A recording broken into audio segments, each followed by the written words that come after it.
You're 7 years old, and this morning started like any other in the lower hive of Tertius Prime. Your mother braided your hair with the same gentle fingers that have smoothed away 1,000 nightmares. She hummed the lullaby about the Emperor's light while spooning reconstituted protein into your mouth, the same tune that's echoed through your family for generations. The air recyclers wheezed their familiar rhythm, mixing rust with the scent of cooking grease and human sweat that defines home in the depths of the hive. But today, something is different. Today, your mother's hands shake as she fastens your cleanest tunic. Today, the lullaby breaks in her throat like a bird with a wounded wing. Why are we going to the medical center, Mama? You ask, because children always ask the questions adults wish they couldn't answer.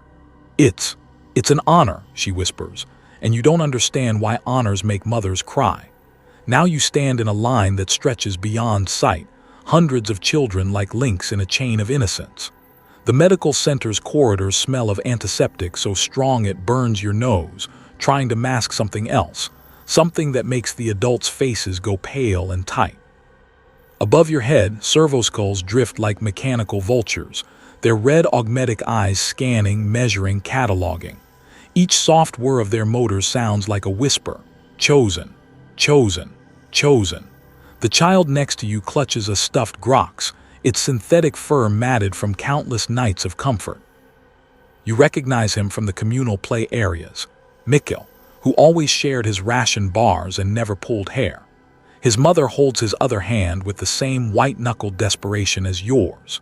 Behind you, a little girl hums a broken melody while her father stares at the ceiling, his jaw clenched so tight you can see the muscles jumping beneath his skin. This is the Imperial assessment for biological optimization, though no 7-year-old understands what those words mean.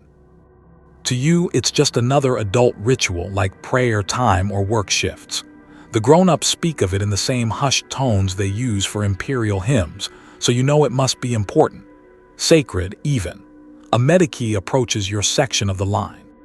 She wears the pristine white of Imperial Medical Service, her bionic eye clicking as it focuses on each child in turn. Her smile is practiced, professional, and doesn't reach the parts of her face that still remember how to feel. Behind her, an administratum scribe carries a data slate, his fingers dancing across the screen with the casual efficiency of a man cataloging livestock. Next group, please, the Medici calls, her voice carrying the artificial warmth of someone who's learned to sound caring without actually caring. Step forward for your blessing assessment. You move with the other children into a chamber that gleams with polished metal and harsh lumens. The walls are lined with medical equipment you don't recognize, scanners and analyzers, and devices that hum with quiet menace. The floor is so clean you can see your reflection in it, a small face looking up from beneath your feet like you're walking on water. Remove your upper garments, the Medici instructs, and something in her tone makes the adults in the observation area look away. Your mother helps you with trembling fingers, and you see her bite her lower lip hard enough to draw blood when she thinks you're not looking. The assessment begins. Cold metal instruments press against your skin, measuring bone density, organ development, genetic compatibility markers you're too young to comprehend. A scanner passes over your torso, painting you with invisible light that sees through flesh to catalog what lies beneath. The Medici's bionic eye whirs as it takes detailed recordings, filing away the architecture of your small body in databases that span the galaxy. Excellent cardiovascular development, she murmurs to the scribe, who dutifully records her observations. Bone density within optimal parameters. Genetic markers show high compatibility across multiple organ systems. You don't understand the words, but you recognize approval when you hear it. A flush of pride warms your chest. You're doing well at whatever this test measures.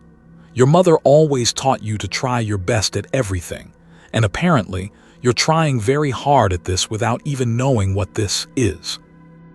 Other children around you receive different verdicts. Suboptimal lung capacity. Genetic markers indicate potential rejection issues. Insufficient organ development for current needs. Some children slump with disappointment. Others cry, not understanding why failing a test they didn't know they were taking feels like such a relief to their parents. Then you notice something that makes your 7-year-old mind start asking dangerous questions. As each child completes their assessment, some emerge with marks painted on their foreheads. Not all of them, maybe 1 in every 10 or 15, but enough to form a pattern. The marks are golden, shimmering in the harsh light like tiny halos. The children with golden marks are the ones whose parents are crying. You watch Mikkel emerge from his assessment station.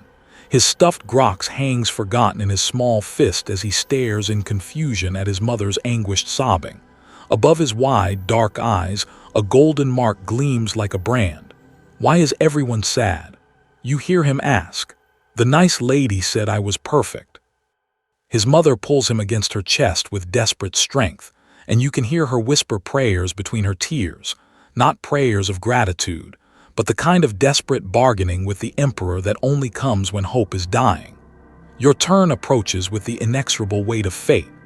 The line moves forward one child at a time, and each step brings you closer to understanding something you're not old enough to bear.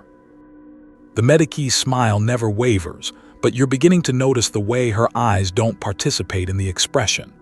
Behind her professional kindness lies something clinical and cold, like looking into the face of a machine that's learned to wear human features. Next, she calls, and your mother's hand tightens on yours with crushing force. The assessment chamber feels larger when it's your turn, the walls stretching away into infinity. The medical equipment hums around you like electronic insects, their sensors focusing on your small form with predatory attention. You stand very still, trying to be good, trying to make your parents proud, trying to pass whatever test this is supposed to be. The instruments map your body with thorough precision. Every organ is cataloged, every system analyzed, every cell scrutinized for its potential utility.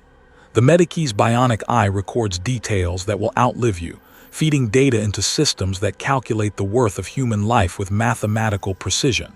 Remarkable, she breathes, and something in her tone makes your stomach clench with instinctive fear.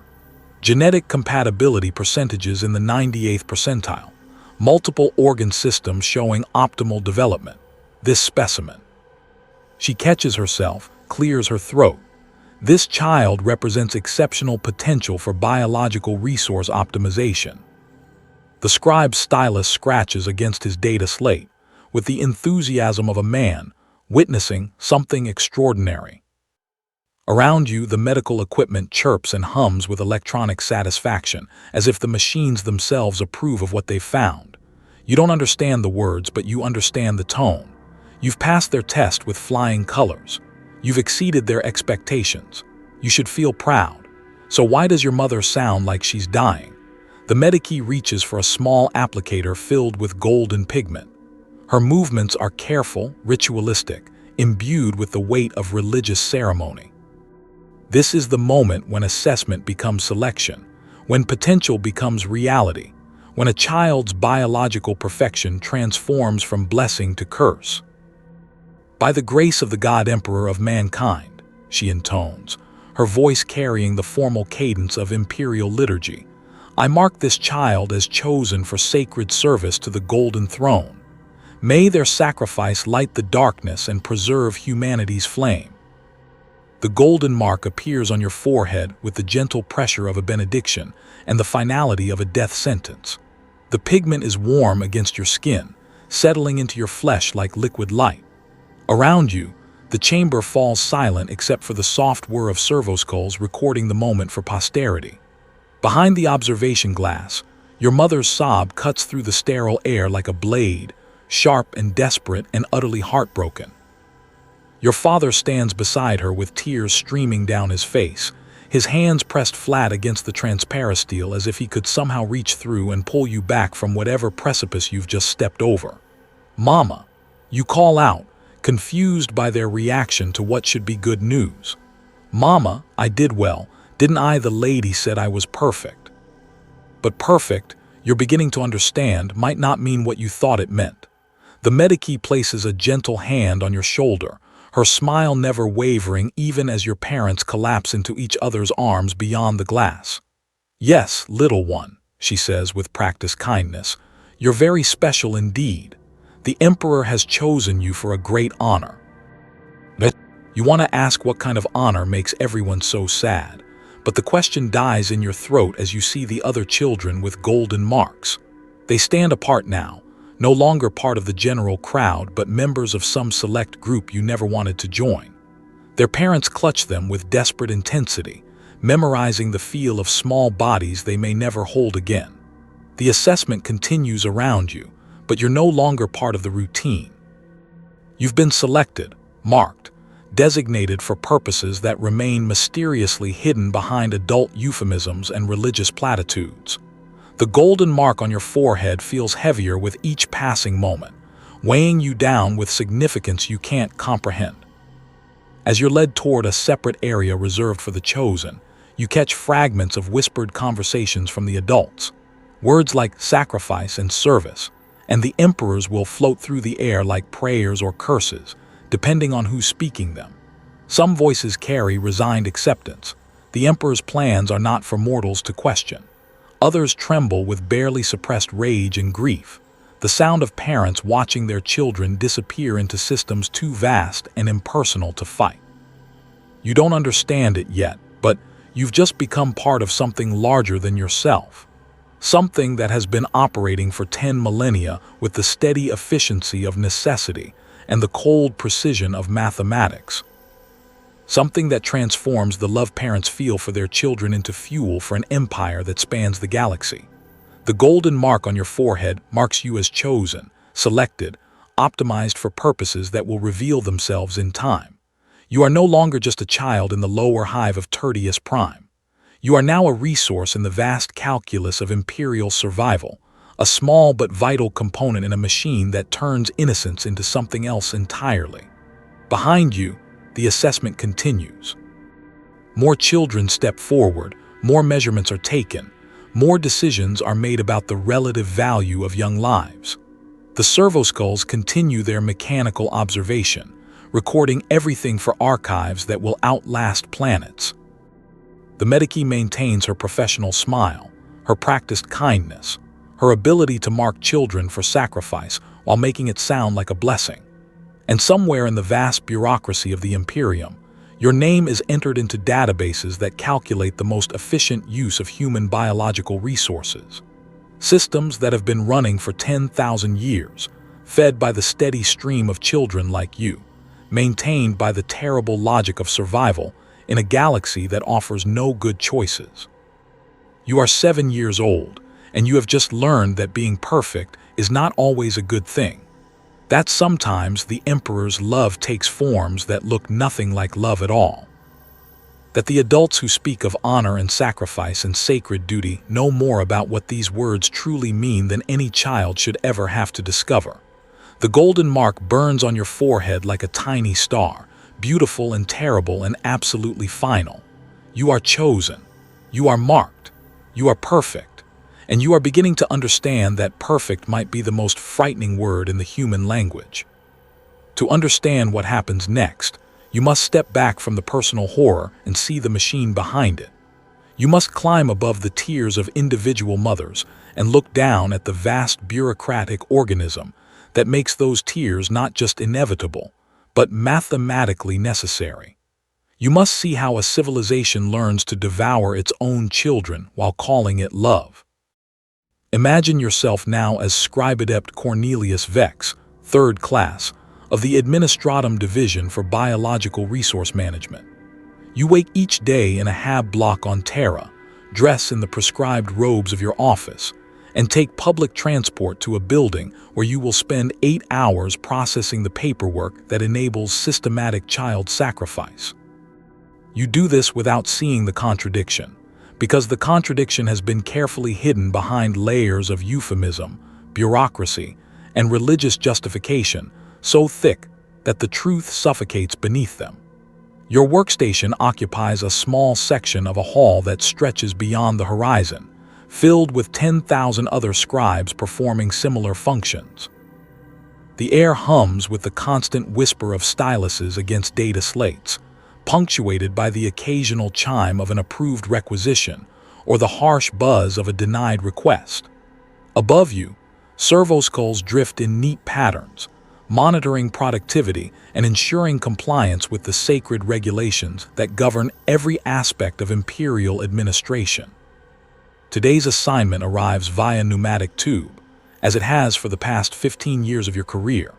Request forms 47 Alpha through 47 Zeta, biological resource optimization assessments for Sector Ultima Segmentum, Subsector Tertius, Hive World Tertius Prime.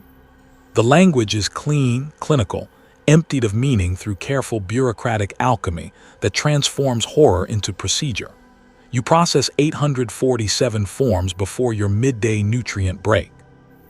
Each form represents a child. Each approval stamp authorizes a harvesting operation. Each denial condemns some other child to fill the quota instead.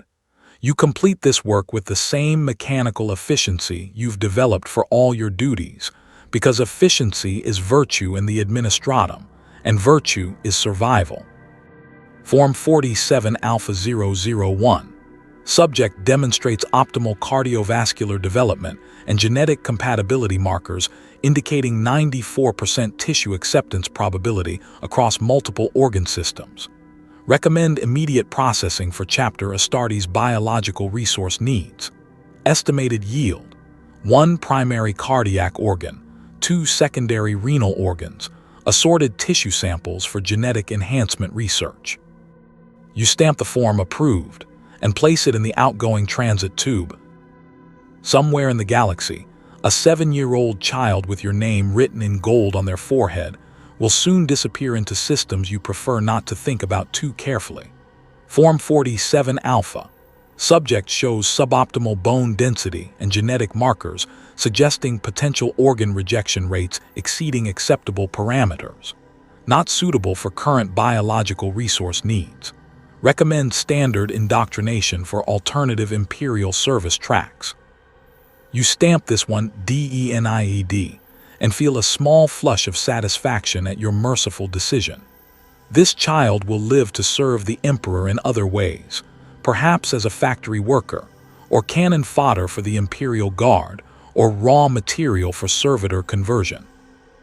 These options feel generous compared to the alternative, and you allow yourself a moment of pride in your compassionate judgment. This is how the machine works, by breaking the process into fragments so small that no individual person feels responsible for the whole. You process forms, not children. You authorize resource allocation, not murder. You serve the Emperor's will, not your own conscience. Each step in the chain is perfectly reasonable when viewed in isolation. Each decision justified by regulations written by people whose names you'll never know, for reasons you're not cleared to understand. The theological framework supporting these operations spans 10 millennia of Imperial doctrine, refined by generations of ecclesiarchy theologians who have transformed child sacrifice into a sacrament. You've attended the mandatory lectures, memorized the required passages, internalized the logic that makes this work possible. The Emperor protects humanity through the strength of those who serve him. The Adeptus Astartes, the guardians of our species, require biological resources to maintain their sacred forms. The children chosen for biological resource optimization do not die, they transcend, becoming part of something greater than themselves. Their hearts beat within the chests of angels. Their kidneys filter toxins from the blood of heroes. Their sacrifice ensures the continuation of human civilization across the galaxy. The sermons make it sound beautiful, almost romantic. Children don't die, they join the Emperor's angels. Families don't lose their sons and daughters, they contribute to humanity's salvation. The Imperium doesn't murder innocents, it transforms them into components of something magnificent and eternal. You've heard these words so many times they've become part of your mental furniture, as natural and unquestioned as breathing. The theological framework isn't propaganda, it's truth. Verified by 10,000 years of Imperial survival, in a galaxy that wants humanity extinct. Every space marine who has ever held a line against the darkness carries within him the biological legacy of children who gave their lives for that protection. Every Imperial victory has been powered, in part, by the systematic optimization of biological resources that lesser civilizations would waste on sentiment. The scale of the operation becomes apparent when you access the quarterly efficiency reports. Your sector alone processes approximately 2-3 million biological resource assessments per Terran year, with an optimization rate of 12.7%, meaning roughly 292,000 children selected for harvesting annually in just this small fraction of Imperial space. Multiply this across 20,000 inhabited systems, factor in population growth rates and increasing demand from expanding military operations, and the numbers become cosmic in scope. 12 billion children per year throughout the Imperium, marked with golden symbols and fed into systems that reduce them to biological components. 12 billion small faces disappearing into medical facilities that process them with the same efficiency other industries apply to manufacturing bolter rounds or promethium refining. 12 billion families learning that love for your children is a luxury the Imperium cannot afford. But you don't think about those numbers often, because thinking about them would make your job impossible. Instead, you focus on the immediate, your daily quota, your efficiency ratings, your prospects for advancement within the division. You take pride in your work, knowing that your accurate processing and careful attention to detail help ensure the Imperium receives the highest quality biological resources available. You are a small but vital cog in a machine that has kept humanity alive for 10 millennia, and that knowledge sustains you through any moments of doubt. The doubt comes sometimes, usually late at night when the hab block is quiet and your mind wanders beyond the safe boundaries of official doctrine. You think about your own childhood, growing up in the mid-Hive levels where medical assessments were less comprehensive and golden marks were relatively rare. You remember friends who disappeared after receiving those marks, and the way adults would change the subject when children asked where they had gone. But doubt is heresy, and heresy is death, so you've learned to redirect those thoughts toward more productive channels. You remind yourself of the threats facing humanity, chaos forces that would corrupt every soul in the galaxy, Xenos races that view humans as prey or obstacles, the constant danger of societal collapse without the unifying strength of Imperial authority. Against such horrors, the sacrifice of children becomes not just acceptable but necessary, a small price to pay for species survival.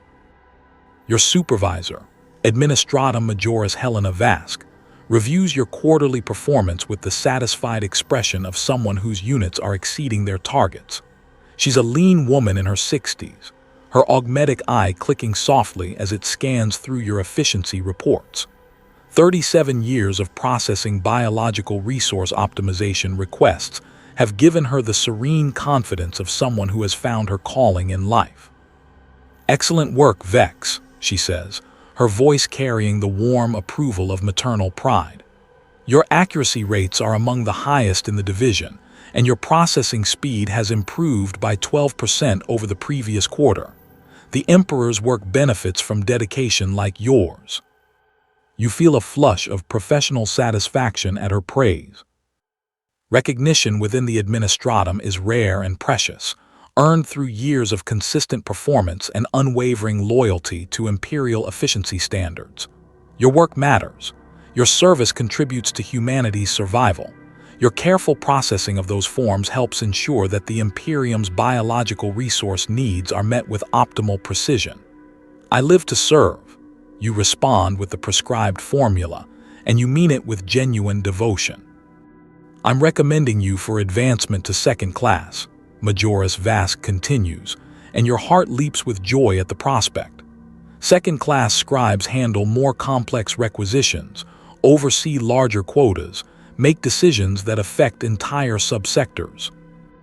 The promotion would mean better quarters, increased rations, and the respect that comes with higher rank within the divine bureaucracy. The position involves coordination with off-world harvesting operations, she explains, her augmetic eye focusing on your face with mechanical precision. You would be responsible for ensuring optimal resource yield from biological optimization facilities across 12 systems. It's challenging work, but I believe you have the necessary perspective to handle it effectively. Perspective. The word carries weight within administratum culture, indicating not just competence but the proper emotional distance required for difficult decisions.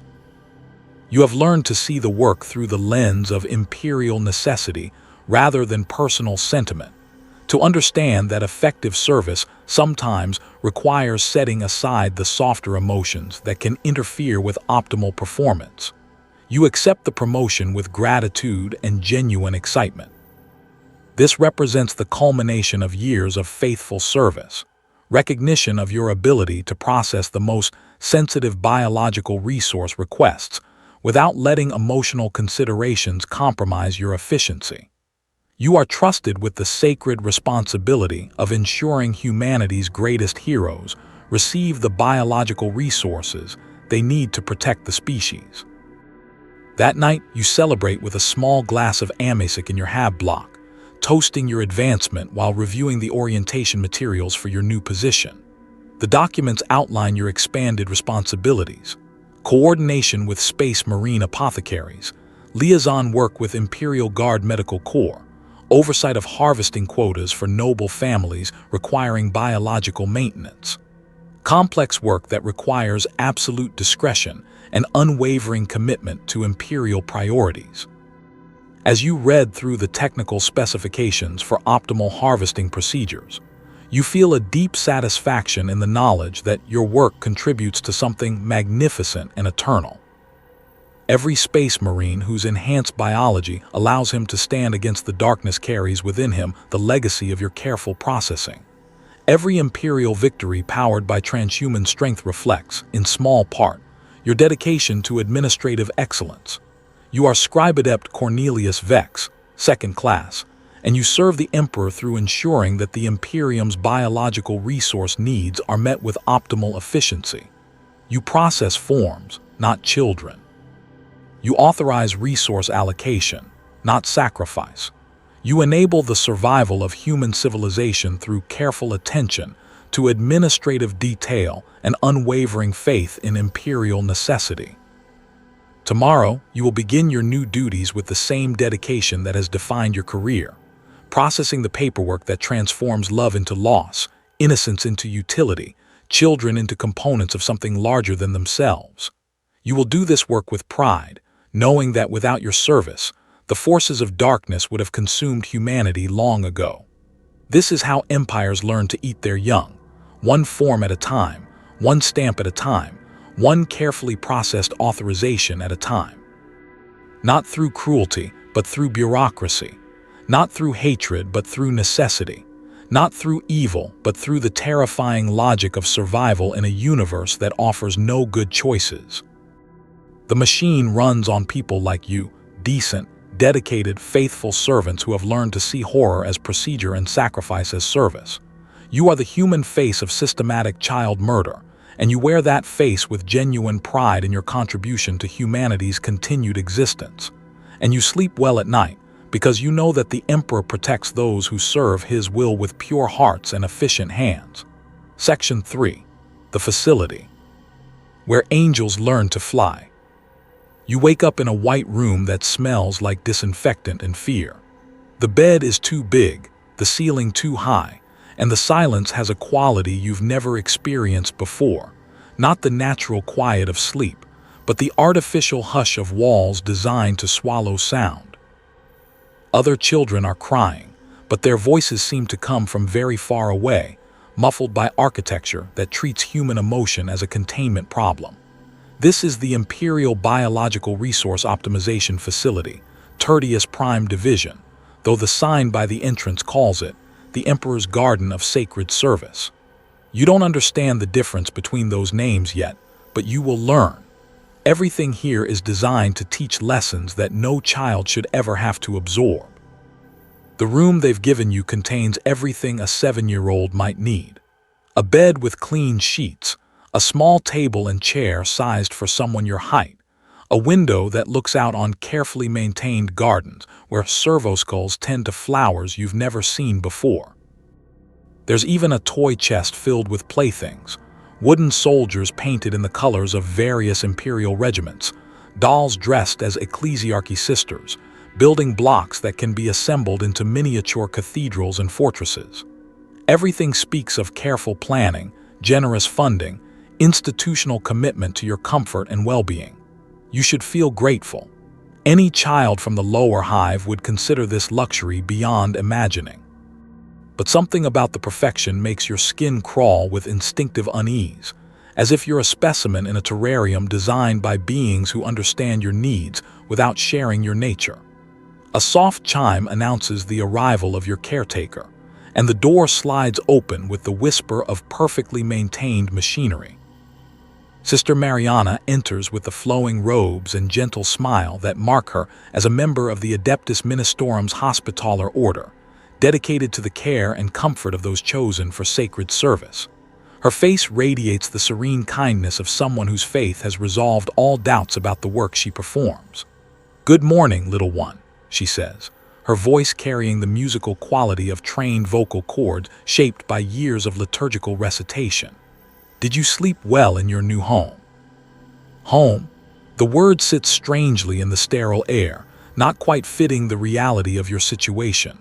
You've had a home, the cramped Hab unit where your parents' love made poverty feel like wealth, where your mother's lullabies could chase away any darkness. This place, for all its comfort, feels like something else entirely. "I want my mama," you tell her, because honesty seems safer than politeness in a situation you don't understand. Sister Mariana's smile never wavers, but something flickers in her eyes, a brief shadow that might be sympathy or might be the practiced expression of someone who's had this conversation too many times to count. She sits on the edge of your bed with careful grace, her movements deliberate and unthreatening. "Your mama loves you very much," she says, "and that's why she gave you to the Emperor. You've been chosen for something wonderful, something that will make her so proud when she sees you again in the Emperor's light." The phrasing troubles you in ways you can't articulate. "When she sees you again" sounds different from "when you see her again," carrying implications that hover just beyond your comprehension. But Sister Mariana's tone suggests comfort, and you desperately need comfort right now, so you try to accept her words as the kindness they appear to be. "Now then," she continues, standing with a rustle of robes, "shall we get you ready for morning orientation? There are so many new friends for you to meet, and such wonderful things to learn about your special purpose here." The corridor outside your room stretches in both directions beyond sight, lined with identical doors that must conceal dozens or hundreds of other children. The walls are painted in soft pastels, blues and greens and gentle yellows that psychological research has identified as optimal for reducing anxiety in pediatric subjects. Cheerful murals depict scenes of Imperial glory, space marines protecting human colonies, Imperial Navy ships sailing between stars, the Golden Throne radiating light across the galaxy. Everything is designed to inspire rather than intimidate, to associate Imperial service with adventure and honor rather than sacrifice and loss. You pass other children in the corridors, all roughly your age, all wearing the same simple tunics in the same institutional colors.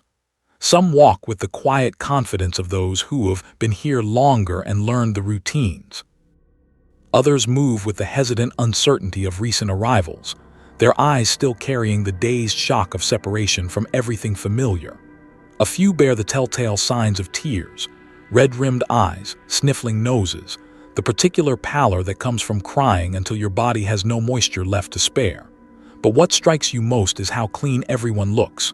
Their hair is washed and neatly combed, their clothes fresh and properly fitted, their skin clear of the grime that accumulates inevitably in Hive life. Someone has taken great care to ensure that every child here looks healthy, well-fed, properly maintained. It's kindness that feels somehow clinical, love expressed through institutional efficiency rather than personal warmth. The orientation chamber is vast, with high ceilings that make your voice echo when you speak. Hundreds of children sit in neat rows on comfortable cushions, facing a raised platform where figures in imperial robes prepare to address the gathering. The walls display holographic images of the emperor, not the corpse god of whispered hearsay, but the golden figure of propaganda and faith, radiating strength and paternal love for all humanity. "Welcome, chosen ones," begins the speaker, a man whose augmetic throat gives his voice an electronic resonance that carries clearly through the chamber.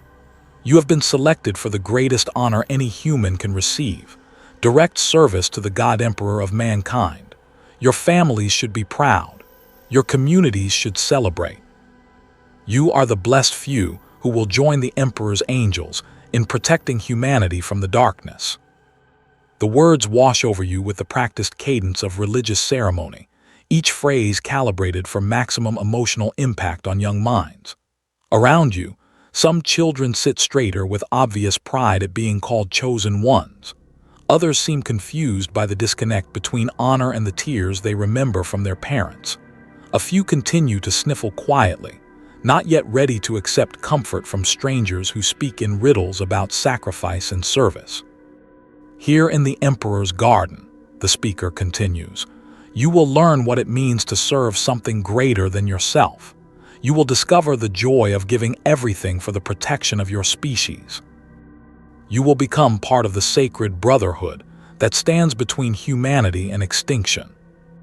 The orientation continues with carefully scripted presentations about the glorious history of the Imperium, the noble sacrifice of the Space Marines, the eternal vigilance required to keep the galaxy safe for human civilization. Every word is chosen to inspire rather than frighten, to make the children feel special rather than trapped, to transform fear into excitement about their important role in humanity's survival. But children are not easily fooled, especially children who have grown up in the harsh realities of Hive life. You notice things the speakers don't want you to notice. The way the exits are positioned, the subtle presence of security personnel at every entrance, the fact that no one mentions when or how you might see your families again. The presentation speaks of honor and service and sacred duty, but it feels like a performance designed to convince you of something the performers themselves might not entirely believe. After orientation comes the first meal in your new life, served in a dining hall that could accommodate thousands. The food is better than anything you've ever tasted. Real protein instead of reconstituted paste, fresh vegetables that still carry the taste of actual soil, fruits that must have come from agricultural worlds you've only heard about in stories. Everything is designed to demonstrate the Imperium's generous care for its chosen children, the material benefits of sacred service. You sit at a table with 7 other children, all recent arrivals based on their expressions of bewildered uncertainty. Conversation comes slowly, tentatively, as young minds try to process experiences that don't fit into any familiar category. Names are shared: Marcus, Lydia, Jorik, Sira, along with hesitant details about families left behind and confusion about what's expected of you here. "My papa said I was going to help the Emperor," whispers a girl named Kessa, her dark eyes wide with the desperate hope of someone clinging to explanations that might make sense of the senseless. "He said I would make him proud." "Mine too," agrees Marcus, though his voice carries more doubt than conviction. "But why did they cry if it was something good?" No one has an answer for that question, because 7-year-olds haven't yet learned the sophisticated mental gymnastics required to reconcile contradictory emotions. They know their parents love them, and they know their parents were heartbroken to let them go, and they can't understand how both things can be true simultaneously if this is really the honor everyone claims it to be.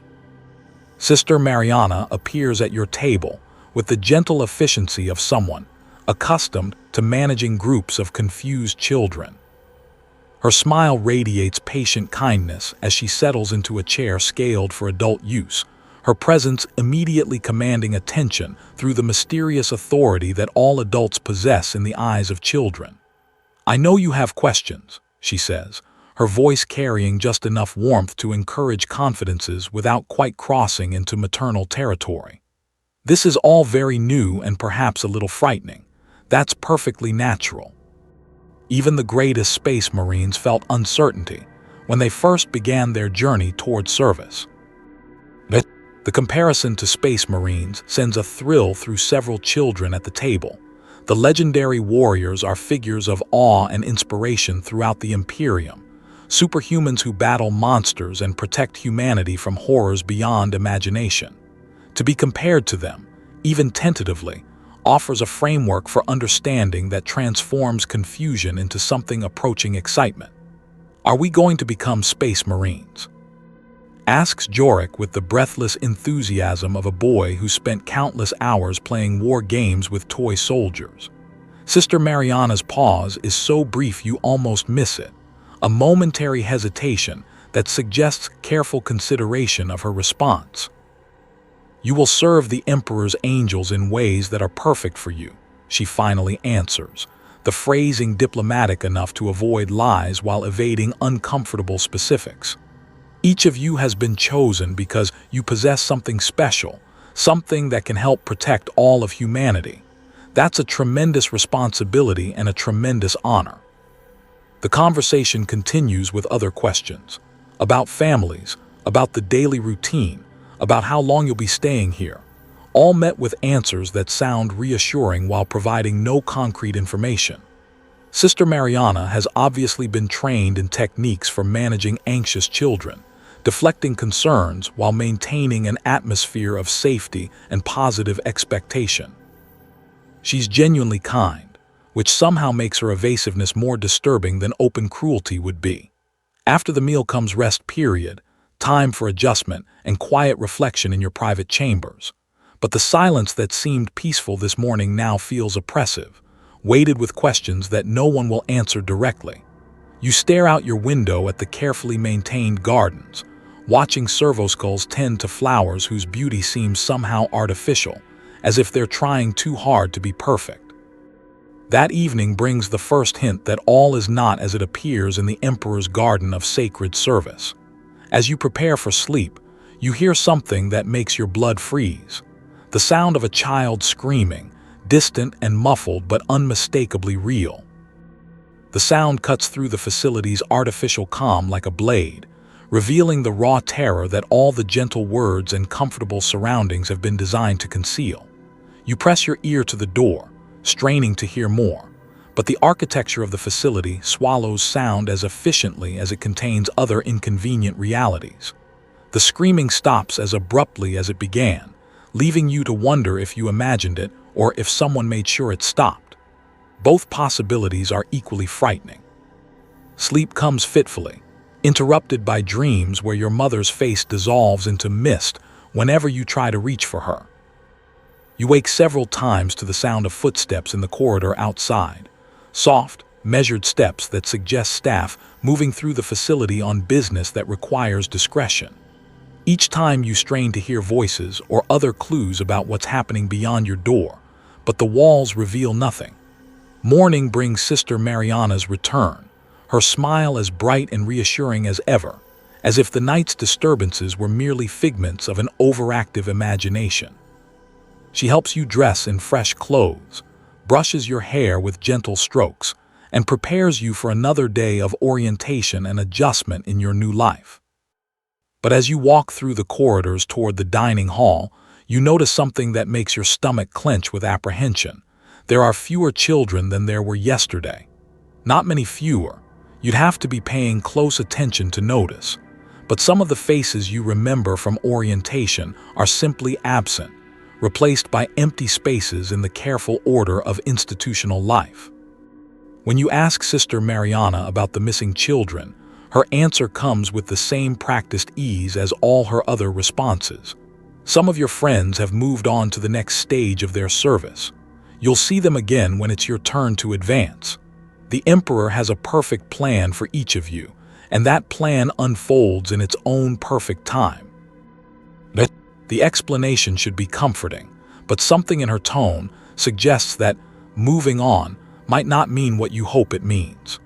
You're beginning to understand that the Emperor's garden operates according to rules that are never stated explicitly, that the honor and service everyone speaks of might look very different from what those words usually mean.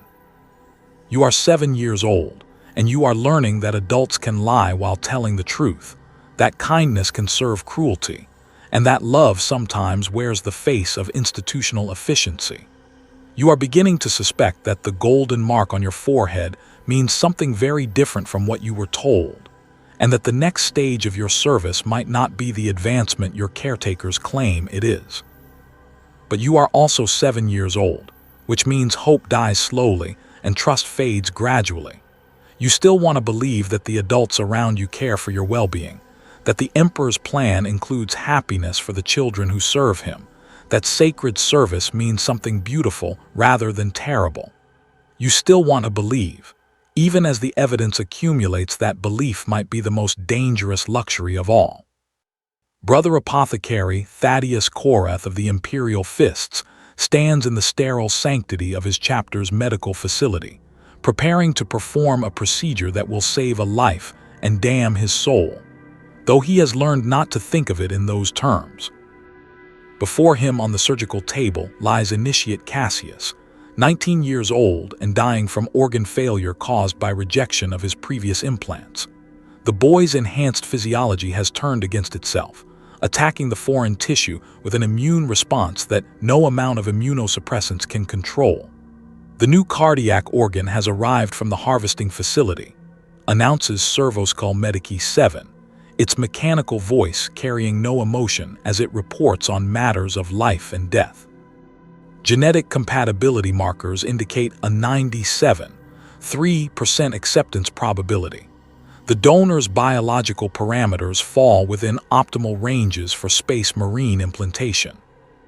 Korath nods, his attention focused on the technical requirements of the procedure ahead. The cardiac organ rests in a containment unit filled with oxygenated biofluid, its young flesh preserved in perfect condition for transplantation. At first glance, it appears identical to any other heart. The same 4 chambers, the same network of vessels, the same muscular structure that pumps life through human bodies across the galaxy. Only its size betrays its origin, the compact dimensions that speak of youth rather than maturity. He has performed this procedure hundreds of times over his century of service as a Space Marine apothecary. Each operation a sacred ritual that transforms ordinary human biology into something transcendent. The enhancement process that creates the Adeptus Astartes requires replacement and augmentation of multiple organ systems, most of which must come from compatible human donors. It is holy work, the literal creation of angels from mortal flesh, and he approaches it with the reverence due to any sacred mystery. The donor information is displayed on a medical cogitator for his review, reduced to the clinical data necessary for optimal surgical outcomes. Age 7, genetic compatibility 97.3%, no significant medical history, optimal cardiovascular development. Standard parameters for pediatric harvesting operations, indicating a subject selected according to established protocols for biological resource optimization. Everything appears normal, routine, unremarkable. Except for one detail that makes Brother Apothecary Korath pause in his preparations. The donor's name is listed as Sira Valdris, and something about that combination of syllables triggers a memory he spent decades trying to suppress. Sira was his sister's name, back when he had a sister, back when he had a family, back before his own selection for Space Marine enhancement transformed him into something that transcends such mortal attachments. His sister would have been about 7 when he last saw her, 43 years ago on a world that no longer exists. The coincidence means nothing, of course. Sira is a common name throughout the Imperium, and Valdris could belong to any of millions of families across thousands of worlds.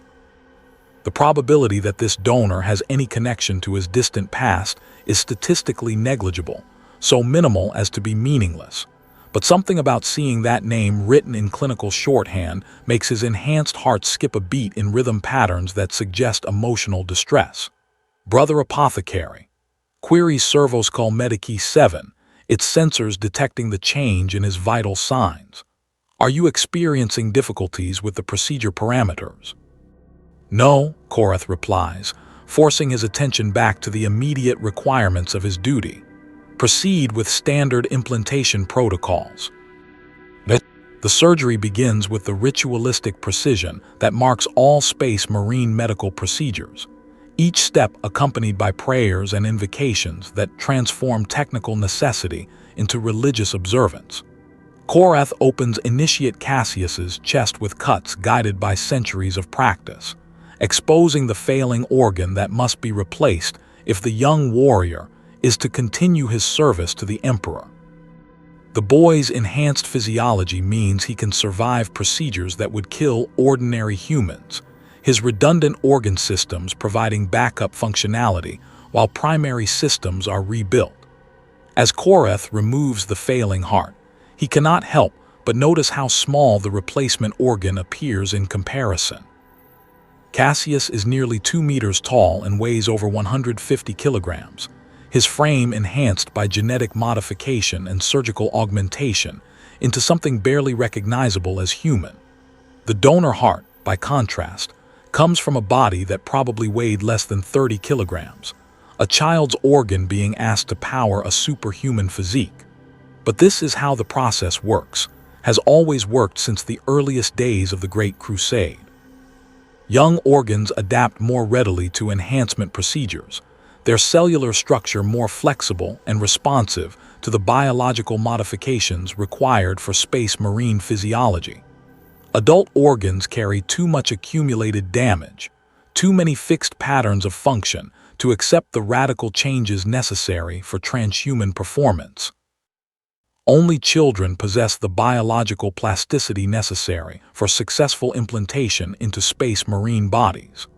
The theological implications of this reality have been debated by chapter scholars for millennia, their conclusions carefully documented in texts that few Space Marines ever read.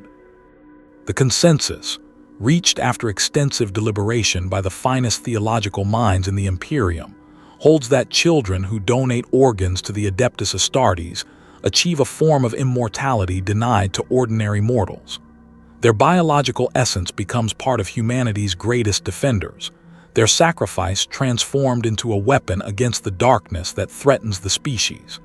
It is a beautiful theory, elegant in its logic and comforting in its implications. It allows procedures like this one to be performed with clear conscience and untroubled faith, transforming what might otherwise be seen as the exploitation of innocence into a celebration of transcendent purpose. The child whose heart now beats in Cassius's chest has not died. She has become part of something greater, her life continuing in a form more perfect than anything her original body could have achieved. Korath repeats these theological certainties to himself as he connects the donor heart to Cassius's enhanced circulatory system, each suture a prayer for successful integration of young flesh into an adult warrior's body. The heart is so small in his hands, so delicate compared to the robust machinery of Space Marine physiology, that he must exercise extraordinary care to avoid damaging it during implantation. A child's heart, he reflects, was never meant to power a demigod's body, but that is precisely what makes the procedure miraculous rather than merely medical. The moment of activation comes with the electric thrill that always accompanies successful Space Marine enhancement procedures. As Korath triggers the neural interfaces that will restart Cassius's cardiovascular system, the donor heart responds with a flutter of activity that gradually strengthens into a steady, powerful rhythm. The young organ adapts to its new environment with the resilience that only pediatric donors can provide, its chambers expanding and contracting with increasing confidence as it assumes responsibility for maintaining superhuman circulation. Integration successful, reports Servoskull Medici 7, its sensors confirming what Korath's trained senses already detect. Donor organ functionality at 94% efficiency and climbing. Genetic rejection indicators remain within acceptable parameters. Koreth allows himself a moment of satisfaction as he watches the monitor displays confirm the success of another sacred procedure. Initiate Cassius will live to continue his service to the Emperor, his enhanced body restored to full function by the integration of biological resources optimally selected for space-marine compatibility. In time, the donor heart will adapt so completely to its new environment that it will become indistinguishable from native space-marine physiology, its origins relevant only to the medical records that track such details for research purposes. But as he closes the surgical incisions with the meticulous care that marks his centuries of experience, Koreth finds himself thinking about the donor whose name triggered such unexpected emotional resonance. Sira Valdris, age 7, genetic compatibility 97, 3%, optimal cardiovascular development. Somewhere in the galaxy, a little girl who shared his sister's name has contributed her heart to humanity's defense against extinction. He wonders briefly what she looked like, whether she had dark hair like his sister, or the same laugh that could brighten the gloomiest Hab unit, whether she was frightened when they came for her, or whether the facility staff managed to convince her that she was going somewhere wonderful, whether her parents understood what they were giving up, or whether they clung to the comfortable lies that make such sacrifices bearable. These thoughts are dangerous, bordering on heretical in their suggestion that the donors might be more than biological resources to be optimized for Imperial needs. Space Marines are taught to think of themselves as weapons rather than men, tools crafted for a specific purpose rather than individuals with personal histories and emotional attachments. To dwell on the human cost of their creation is to risk the kind of psychological weakness that could compromise their effectiveness as humanity's defenders. But sometimes, in moments like this, the human elements that survive beneath layers of conditioning and surgical modification assert themselves with uncomfortable persistence. Sometimes a name on a medical chart can trigger memories that genetic modification was supposed to erase, remind him that he once had a sister named Sira, who would be middle-aged now if she survived to adulthood, if the world they grew up on wasn't consumed by tyrannid Hive fleets 30 years ago. The procedure is complete, Brother Apothecary, announces Servoskull Medici 7, interrupting his unwelcome introspection. Initiate Cassius's vital signs indicate successful recovery from surgical trauma. He should regain consciousness within 6 hours. Koreth nods, his attention returning to the practical requirements of post-operative care. There are medications to be administered, monitoring protocols to be established, follow-up procedures to be scheduled.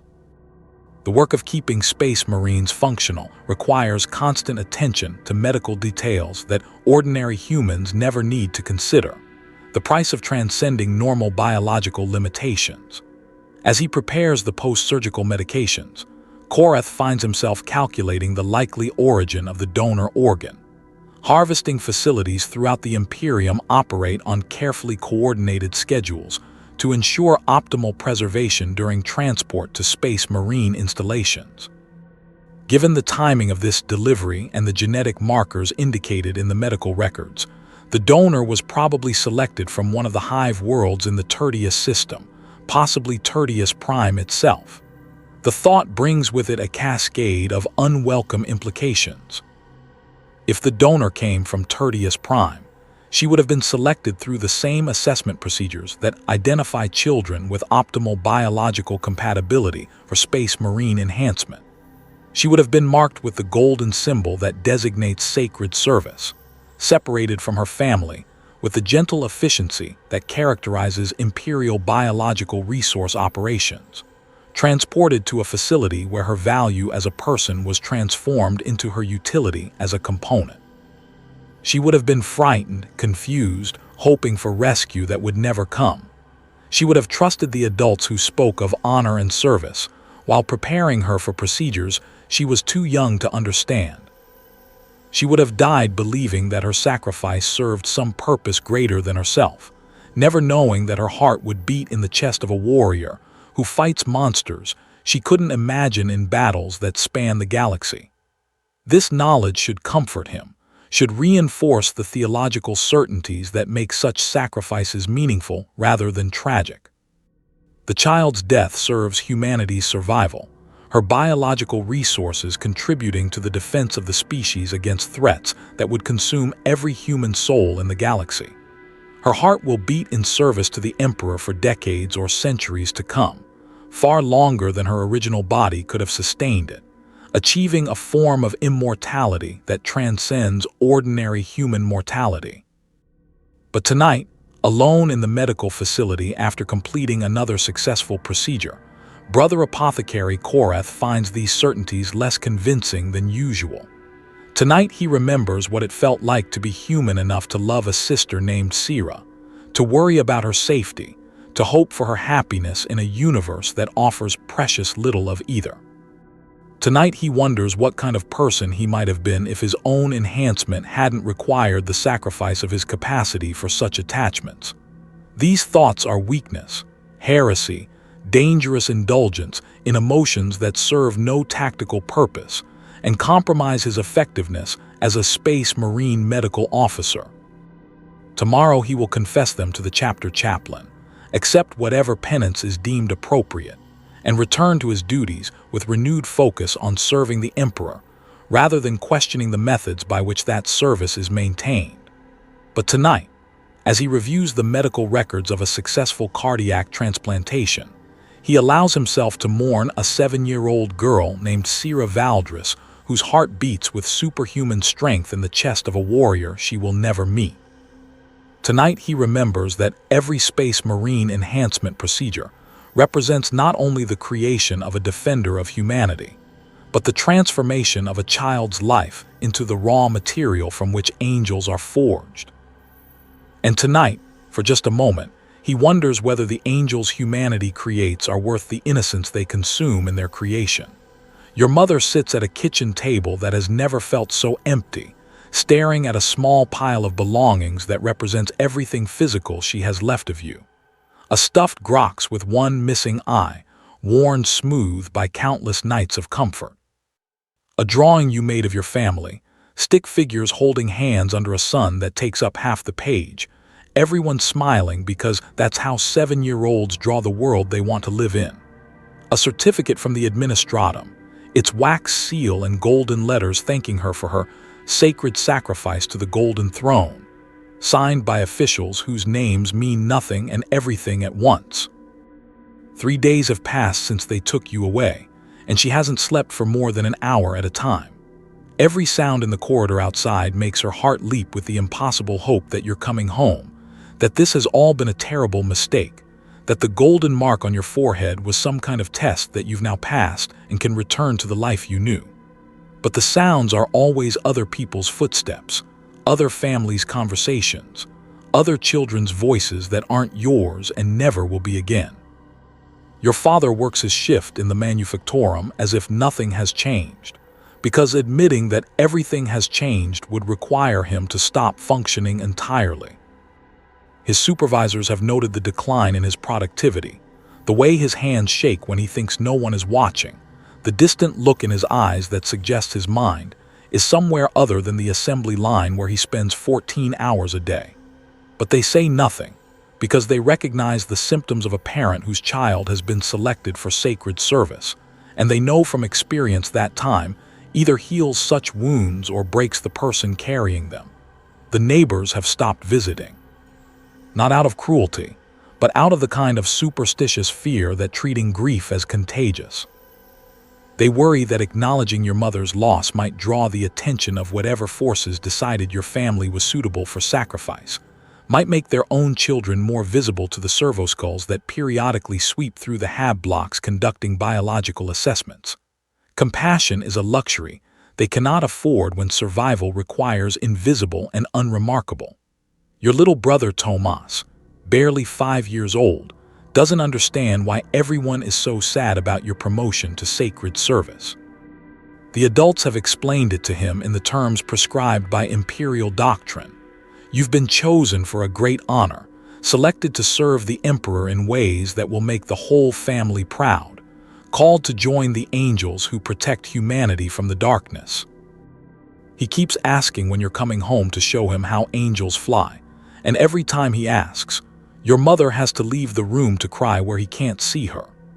The grief counseling sessions are mandatory for families of selected children, conducted by ecclesiarchy personnel trained in helping parents process their loss in ways that strengthen rather than weaken their faith in Imperial doctrine. Sister Augustina leads the group that meets weekly in the local chapel, her serene face radiating the kind of unshakable conviction that comes from absolute certainty about the righteousness of God's plan. Your children have achieved something glorious, she tells the assembled parents, her voice carrying the musical cadence of liturgical training, applied to psychological manipulation. They have transcended ordinary human existence to become part of the Emperor's own divine essence. Their sacrifice illuminates the darkness and keeps the light of humanity burning in a galaxy that seeks to extinguish it. The words are supposed to be comforting, but they sit wrong in your mother's mouth when she tries to repeat them. Sacred service and divine essence and transcendent sacrifice, all beautiful phrases that somehow don't fill the empty chair at the dinner table or answer Tomas's questions about when his sister is coming home. The theological framework that makes this loss meaningful feels like clothing designed for someone else's body, never quite fitting the shape of her particular grief. Other parents in the group nod along with Sister Augustina's words, some with genuine conviction, and others with the hollow-eyed compliance of people who have learned that disagreement brings only additional pain. Marina Valdek, whose son was selected 3 months ago, speaks of the pride she feels knowing that her child serves the Emperor directly.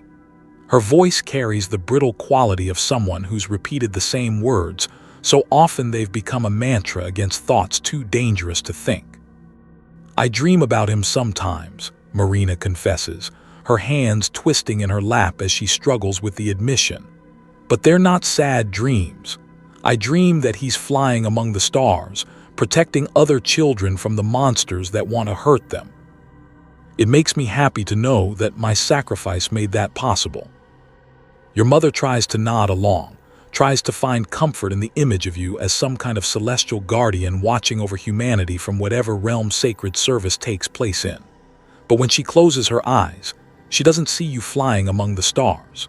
She sees you crying for her in a white room somewhere, confused and frightened and wondering why Mama and Papa aren't coming to take you home. The economic impact of your selection becomes apparent within weeks of your departure. Your family had been saving for years to purchase citizenship advancement that would allow them to move from the lower Hive to the mid-levels, where the air is cleaner and the prospects for Tomas's future are brighter. Those savings were built on the assumption that you would eventually join the workforce, contributing to the family's earning potential and helping to care for your parents in their old age. Now that future has evaporated, replaced by the grim mathematics of reduced household income and increased expenses for the grief counseling sessions that are both mandatory and costly. Your father's declining productivity at work means reduced pay, and the medical evaluations required to ensure the family's continued psychological stability represent an ongoing drain on resources they can't afford to lose. Worse, the selection of one child from a family marks that family as a proven source for biological resource optimization.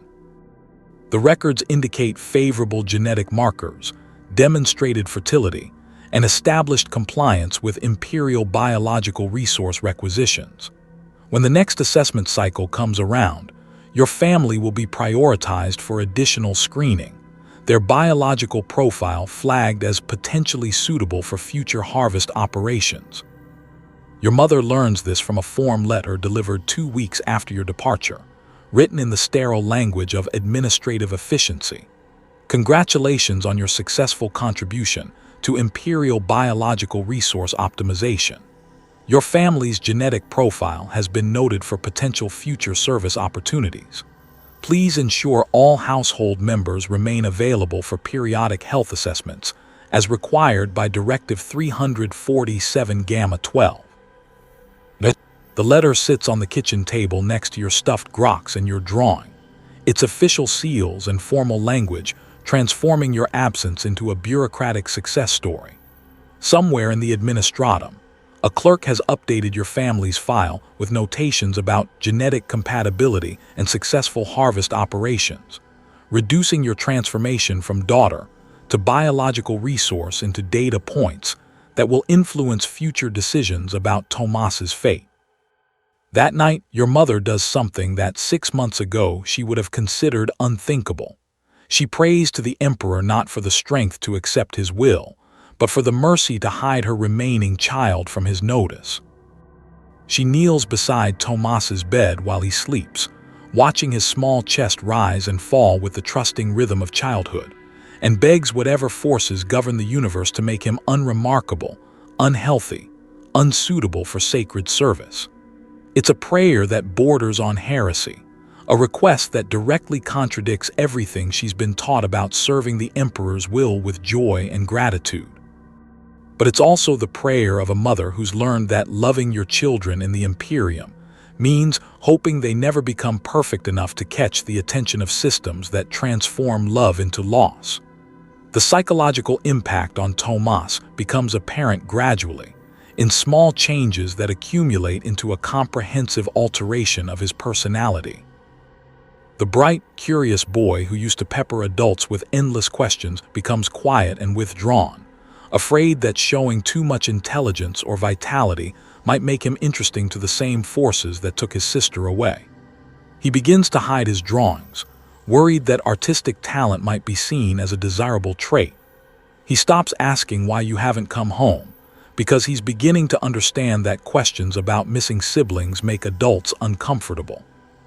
Your mother watches her surviving child diminish himself in hopes of achieving invisibility, sees him learning to be less than he is because being more might be dangerous. The grief of losing you is compounded by the recognition that the systems that took you are also destroying the child who remains, teaching him that safety lies in mediocrity, and that love is a luxury that attracts predators. She starts having nightmares about future assessment cycles, dreams where servoskulls circle Tomas like mechanical vultures, their red eyes analyzing his biological potential, while she stands helplessly behind barriers of transparasteel. She wakes from these dreams gasping for air that tastes of antiseptic and terror, her body responding to imaginary threats with physical symptoms that feel entirely real. The support group sessions become exercises in competitive grief, parents comparing the honor of their children's sacrifices while carefully avoiding any suggestion that they might prefer having their children home rather than serving the Emperor in capacities that remain mysteriously undefined. The theological framework that's supposed to provide comfort becomes a prison of acceptable emotions, constraining their mourning to forms that strengthen rather than question imperial doctrine. I received a letter from the administratum, announces Henrik Dome, whose daughter was selected 6 months ago, his voice carrying the desperate pride of someone clinging to meaning in meaninglessness. They said her biological contribution was particularly successful, that her sacrifice helped save the life of one of the Emperor's own angels. I can't imagine a greater honor for our family. The group responds with appropriate murmurs of congratulation, everyone carefully maintaining the fiction that they're discussing triumph rather than tragedy. Your mother nods along with the others, but something inside her rebels against the notion that her daughter's value can be reduced to the efficiency of her biological utilization. You were more than the sum of your organs, more than a collection of tissues suitable for optimizing imperial resource allocation. But expressing such thoughts would be heretical, would suggest that individual human worth transcends service to the Emperor, would imply that parental love might be more important than imperial necessity. So she keeps these thoughts locked away in the private chambers of her heart, sharing them with no one except the darkness that surrounds her when she lies awake missing you. The economic pressure forces your family to make choices that would have been unthinkable before your selection. They sell possessions to pay for the mandatory grief counseling, trade memories for the resources needed to maintain compliance with Imperial requirements.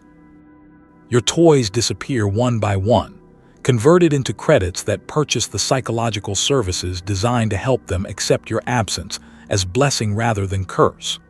Your mother keeps only the stuffed groks and the family drawing, hiding them in places where visiting social workers won't find them during the periodic inspection that ensure proper emotional adjustment to biological resource optimization.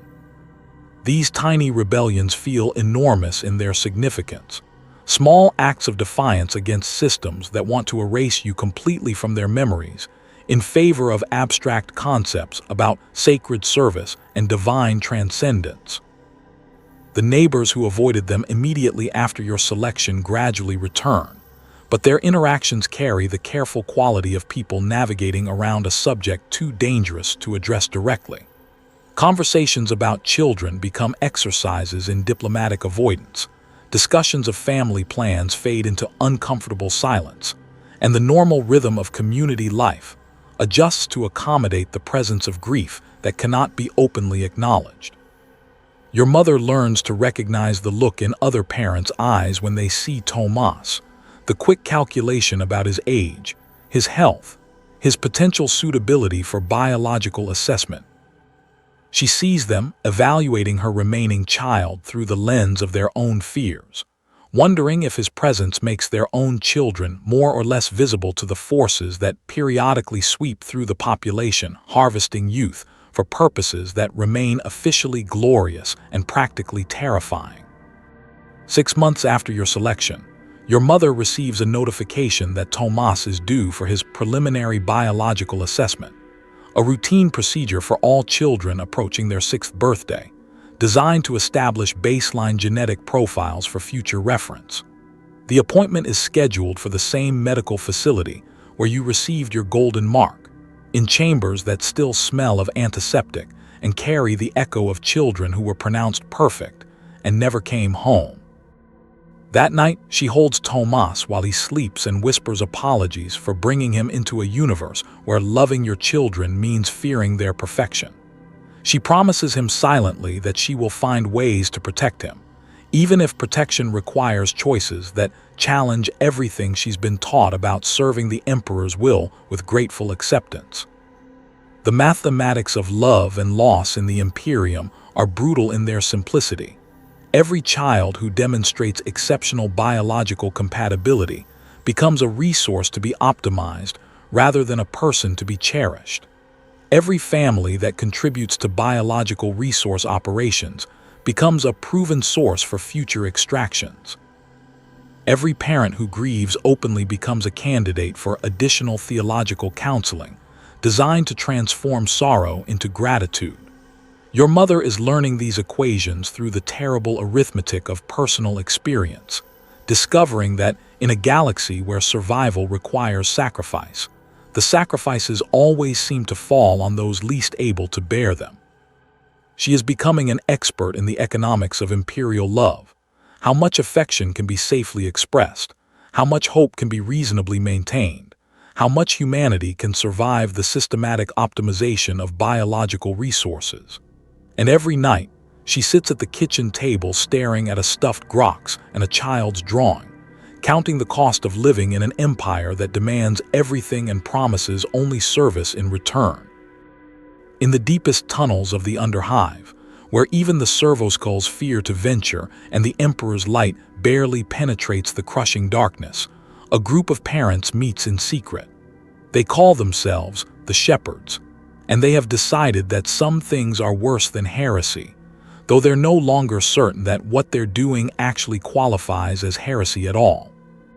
The meeting place is a maintenance tunnel abandoned decades ago when this section of the Hive fell into economic collapse, its walls still bearing the faded Imperial eagles of a time when someone cared enough to maintain even the deepest infrastructure. Now it serves as a sanctuary for people who have learned that sometimes loving your children requires betraying everything you've been taught about serving the Emperor's will. Elena Voss leads tonight's gathering, though leadership is a dangerous concept in a group where authority could mean death sentences for everyone involved. She's 43 years old, a former medici who lost her position when she was caught falsifying health records to hide children from biological assessment cycles. Her daughter Myra would have been selected for optimization 3 years ago, but Elena's medical knowledge allowed her to simulate genetic conditions that made the girl unsuitable for harvesting operations. "We saved 14 children this month," she reports to the assembled faces, her voice carrying the exhausted satisfaction of someone who's discovered that victory and defeat can occupy the same emotional space. 7 through medical record falsification, 4 through family relocation to undocumented settlements, 3 through. She pauses, her jaw tightening with the weight of necessary choices. 3 through emergency medical intervention that made them permanently unsuitable for biological resource extraction. The euphemism hangs in the recycled air like a confession seeking absolution. Emergency medical intervention, the deliberate introduction of genetic damage or organ defects that render children useless for harvesting operations while leaving them capable of normal life. It's a solution that saves lives by destroying the very qualities that made those lives valuable to Imperial resource allocation systems. A form of salvation that requires sacrificing the physical perfection that marked the children for sacrifice in the first place. Marcus Holloway, a manufactorum supervisor whose son disappeared into the biological optimization system 8 months ago, asks the question that haunts every meeting. How many could we have saved if we'd acted sooner? How many children are we letting die because we're not fast enough, not brave enough, not willing to take bigger risks? It's a question without answers, because the mathematics of resistance are as brutal as the mathematics of love. Every child they save requires resources they don't have, risks they can barely afford, choices that compromise other children's chances for rescue. The systems they're fighting have operated for 10 millennia with the full resources of a galactic empire, while their resistance consists of broken parents, displaced medici, and criminals whose only qualification for rebellion is that they've learned to love something more than their own survival. "We're doing what we can," Elena replies, but her voice carries no conviction. What they can do feels infinitesimal compared to what needs to be done. Drops of mercy in an ocean of systematic cruelty that processes millions of children annually across thousands of worlds. Their victories are measured in individual lives saved, while the machine that consumes innocence operates with the efficiency of industrial production. Tonight's agenda includes 3 new cases. Families who have approached the shepherds through the careful network of contacts that connects parents desperate enough to risk everything for their children's lives.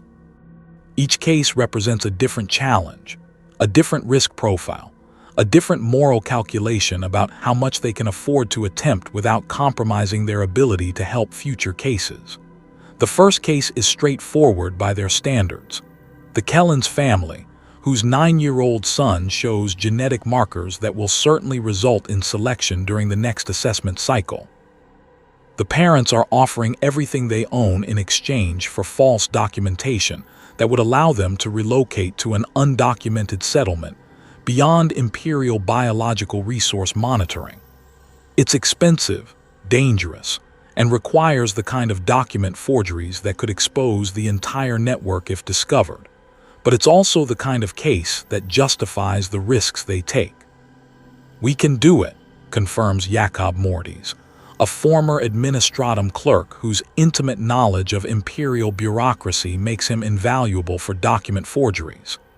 "But it'll use up most of our resources for authentic identity seals, and if they're caught, the investigation will lead back to us within weeks." The second case is more complex. The Valdris family, whose 7-year-old daughter has already been selected and is currently in a biological optimization facility awaiting processing. Rescue operations require infiltrating Imperial medical installations with security, designed to prevent exactly the kind of intervention the Shepherds specialize in.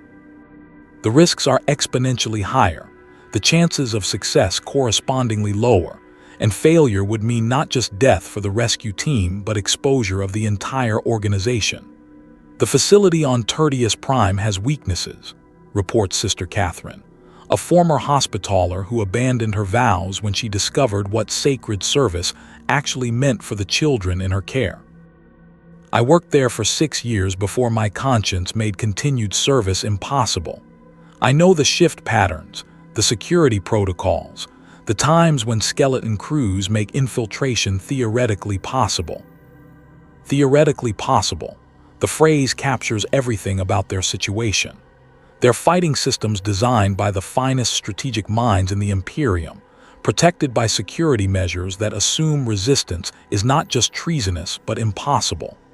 Their advantages are limited to intimate knowledge of bureaucratic weaknesses, desperate motivation, and the kind of reckless courage that comes from having nothing left to lose. The third case presents moral complexities that divide the group every time they encounter them. A request from the Torvald family to provide emergency medical intervention for their 5-year-old daughter, whose preliminary assessment indicates she will certainly be selected for optimization when she reaches the standard age. The parents want the Shepherds to deliberately damage their child's organs, introducing defects that will make her unsuitable for harvesting while preserving her ability to live a normal life. It's not murder, argues Thomas Chen, a former Imperial Guard medic whose knowledge of battlefield medicine has proved invaluable for their more desperate operations. We're giving her a chance to live her life instead of having it stolen for someone else's benefit. The damage we introduce is minimal compared to what the optimization process will do to her. It's still mutilating a healthy child, counters Alina, her medical training rebelling against procedures that deliberately introduce harm to prevent greater harm. We're becoming the thing we're fighting against, people who hurt children for what we claim are noble purposes. The debate continues for hours, as it always does when they encounter cases that require choosing between different forms of violation. Save a child by damaging her, or allow her to remain perfect until the systems that prize perfection consume her entirely. Preserve innocence that will be destroyed anyway, or destroy innocence in ways that leave the child capable of growing up to experience everything the optimization process would steal from her. These discussions never reach satisfying conclusions, because satisfying conclusions don't exist in their situation.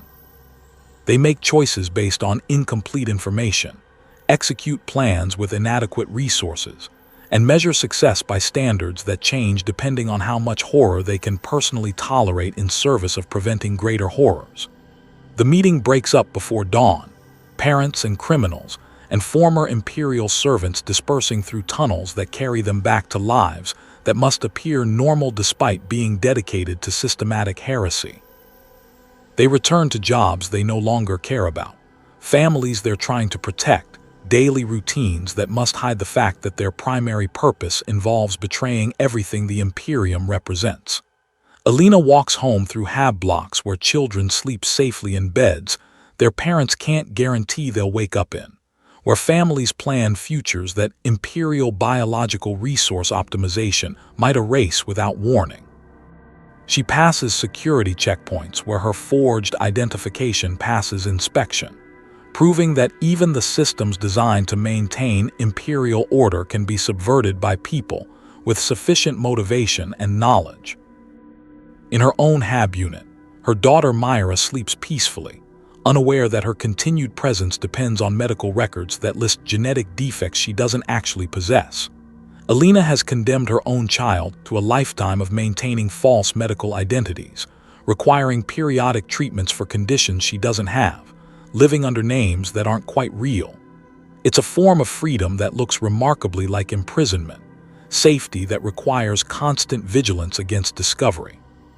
The work continues regardless of philosophical doubts or moral complexities, because the alternative is accepting that children will disappear into biological resource optimization systems without any resistance whatsoever.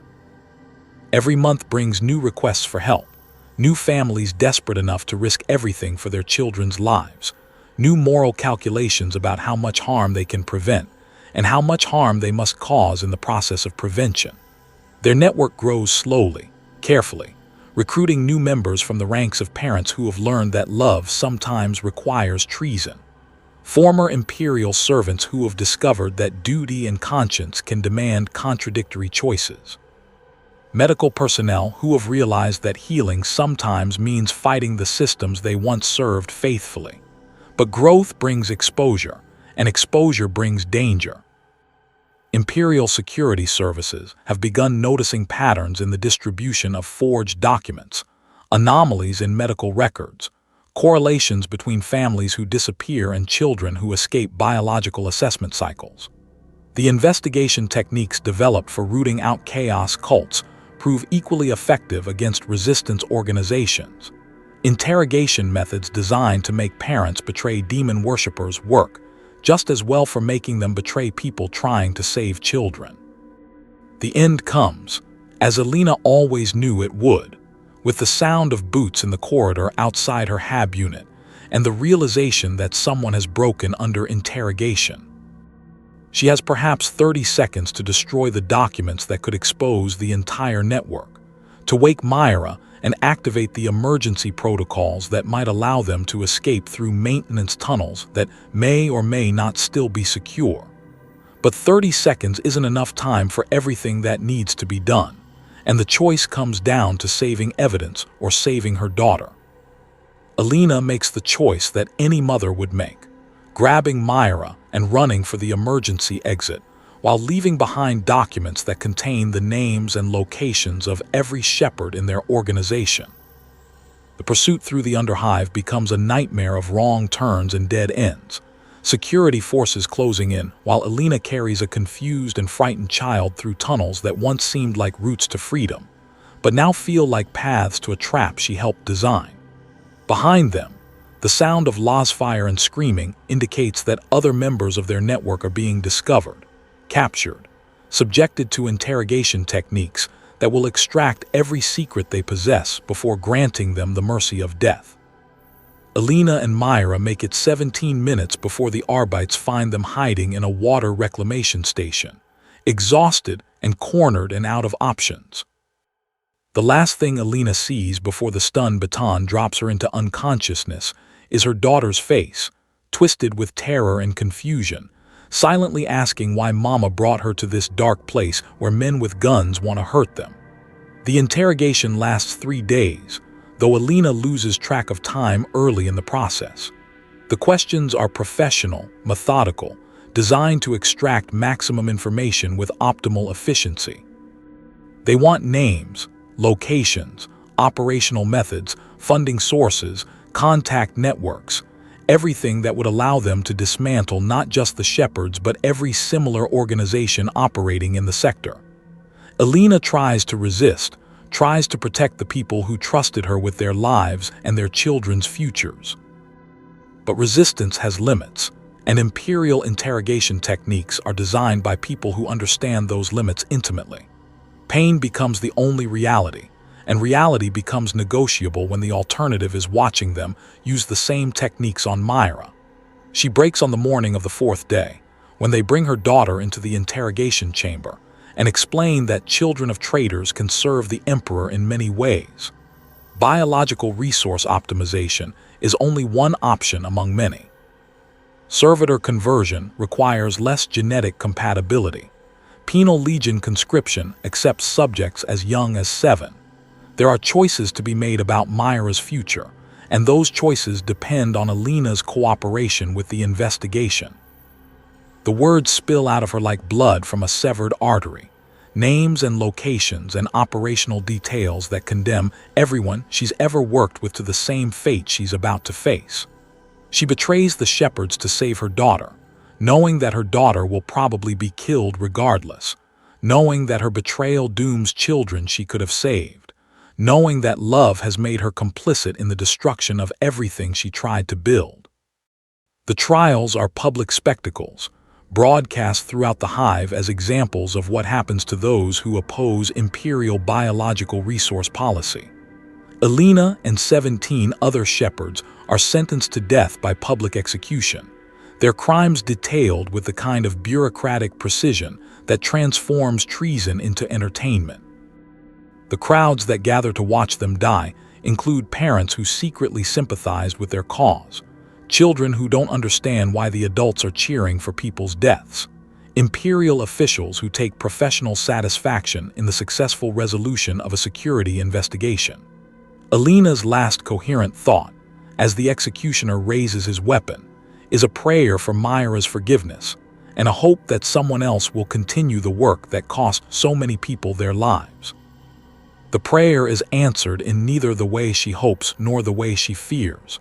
Myra is indeed spared execution, but only because her genetic profile indicates she might be suitable for biological resource optimization herself. The resistance dies with Elena and her fellow shepherds, at least in that particular sector of that particular Hive world. But resistance is like love. It springs up wherever conditions become intolerable, wherever parents discover that saving their children requires betraying their civilization. New networks form, new methods are developed, new people learn that sometimes heresy is the only moral choice available. The children they saved grow up carrying the knowledge that their lives cost other people everything. Some become parents themselves, passing on the understanding that love sometimes requires treason, that protecting innocence might mean defying the systems designed to exploit it. Others disappear into the vast anonymity of Imperial life, their rescue becoming just another small victory in a war that never ends and can never be won. The Imperium continues harvesting children for biological resources, the quotas and efficiency targets and optimization protocols operating with mechanical precision, regardless of the small groups that occasionally disrupt their operations. The resistance continues fighting them, knowing that failure is inevitable, but that success is measured in individual lives saved rather than systems changed. And in the space between systematic horror and desperate heroism, children continue to be born, continue to grow, continue to face assessment cycles that will determine whether they become people or resources. Their parents continue to love them with the terrible knowledge that love itself has become a form of rebellion against an empire that demands everything and promises nothing but service in return. The mathematics of resistance are simple. Every child saved costs more than can be afforded. Every victory requires sacrifices that negate the victory. Every act of defiance makes survival less likely for everyone involved. But the mathematics of love are simpler still. Some things are worth any price, and some prices must be paid regardless of the consequences. In the end, the shepherds achieve exactly what they set out to achieve, and exactly the opposite of what they hoped to accomplish. They save children and doom the parents who trusted them. They preserve innocence and destroy the systems that made preservation possible. They prove that love is stronger than empire, and that empire is stronger than love. And in the deepest tunnels of the Underhive, where new resistance networks are already beginning to form, parents who have learned that saving their children requires risking everything continue to make choices that transform love into heresy and heresy into the only form of salvation available in a galaxy that offers no good options. The shepherds are dead. Long live the shepherds. Deep in the Administratum archives on Terra, in a vault that requires 17 different authorization codes to access and exists in databases that automatically delete their own entries after being viewed, sits a single document that would shatter the human mind if its contents were ever fully comprehended by someone still capable of seeing children as anything other than biological resources. The document is classified as Secretum Ultra Magnus Obscura, secrets so dangerous that knowledge of their existence is itself treasonous. The cover page bears a simple title, Biological Resource Optimization, 10. Millennia Performance Analysis.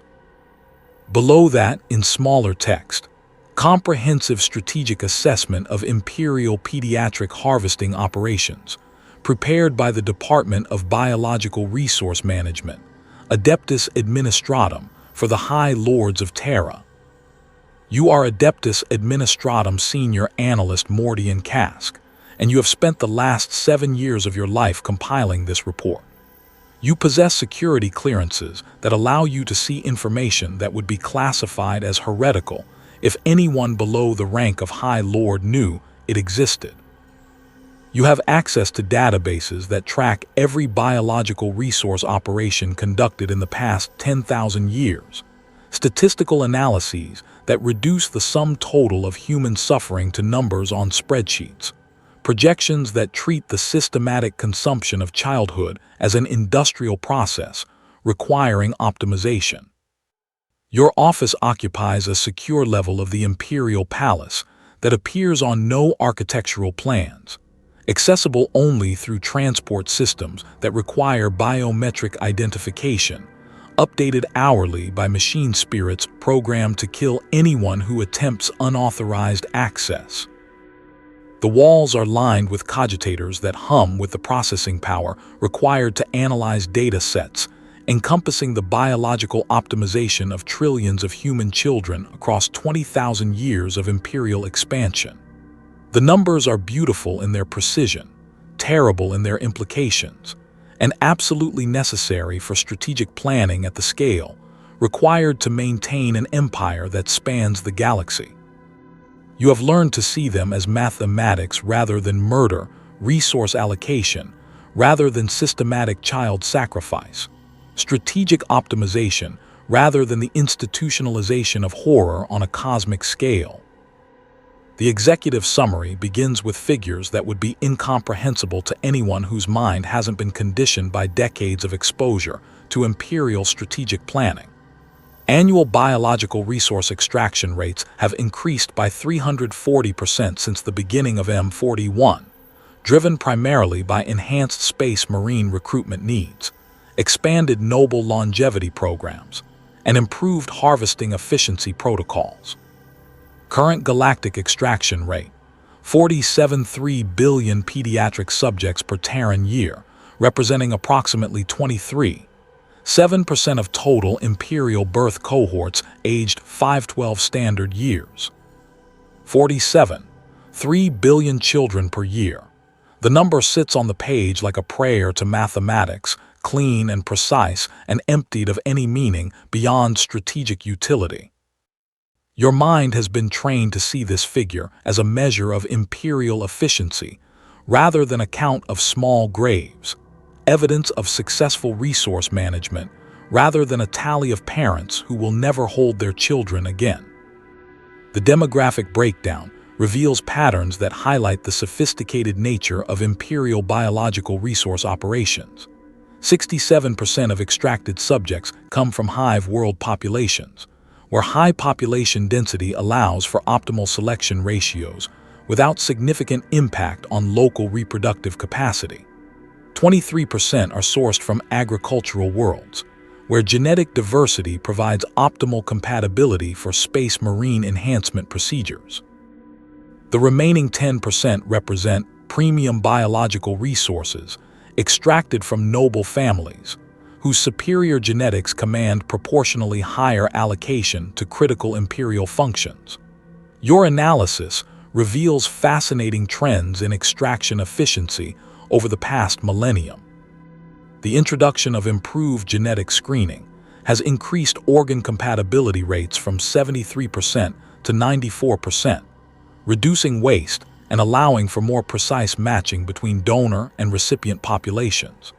Enhanced transportation systems have cut preservation time during shipment from an average of 67 hours to 34 hours, improving organ viability and expanding the operational radius for harvesting facilities. Most impressive are the cost-benefit analyses that demonstrate the strategic value of biological resource optimization programs. The statistical models indicate that every 100 children processed through biological optimization systems enable the creation or maintenance of approximately 37 Space Marines, the medical support of 847 Imperial Guard veterans, the longevity treatment of 23 noble family members, and the enhancement of 1,247 high-priority Imperial servants across various administrative and military functions. The numbers justify themselves through their own logic. Humanity's survival requires the Adeptus Astartes. The Adeptus Astartes require biological resources for creation and maintenance. Biological resources are most efficiently obtained through systematic optimization of pediatric population selected for optimal genetic compatibility. Each step in the logical chain is unassailable, creating a mathematical framework that transforms mass child murder into strategic necessity. Your favorite section of the report deals with projected scaling requirements for the coming millennia. The galaxy grows darker with each passing year. Chaos incursions increase in frequency and intensity. Xenos threats multiply beyond the capacity of current Imperial forces to contain them. The strategic response requires expanded Space Marine chapters, enhanced Imperial Guard medical support, extended lifespans for critical administrative personnel, and improved biological augmentation for specialized Imperial servants. Current biological resource extraction rates are insufficient to meet projected demand. The mathematical models indicate that maintaining Imperial defensive capacity will require increasing pediatric harvesting operations to approximately 127 billion subjects per Terran year by M42, representing roughly 61% of projected birth cohorts in the relevant age demographics. This scaling will necessitate the construction of 347,000 new harvesting facilities, recruitment of approximately 2.8 million additional medical personnel, and implementation of enhanced genetic screening protocols capable of identifying optimal subjects from birth rather than waiting for childhood assessment cycles. The logistics are daunting but achievable. The Imperium has successfully managed resource extraction operations of comparable scale in other contexts. The mobilization of entire worlds for wartime production, the systematic recruitment of Imperial Guard regiments numbering in the billions, the construction of Hive cities capable of housing populations that span continents. Biological resource optimization simply represents another form of strategic resource management, differing from promethium extraction or mineral harvesting only in the specific nature of the resources being processed. The report includes detailed recommendations for improving operational efficiency across all aspects of biological resource management. Enhanced genetic screening protocols could identify optimal subjects earlier in the developmental cycle, allowing for improved conditioning and reduced psychological trauma during extraction procedures. Expanded breeding programs could selectively increase populations with desirable genetic markers, creating dedicated demographic cohorts optimized for biological resource extraction, rather than relying on general population screening. Most promising are the technological innovations that could revolutionize the entire industry. Advanced cloning techniques could create biological resources without requiring extraction from naturally occurring populations, eliminating the emotional complications that sometimes interfere with optimal operational efficiency. Genetic modification programs could enhance organ compatibility and longevity, reducing the number of subjects required for each recipient while improving long-term functionality of transplanted biological resources.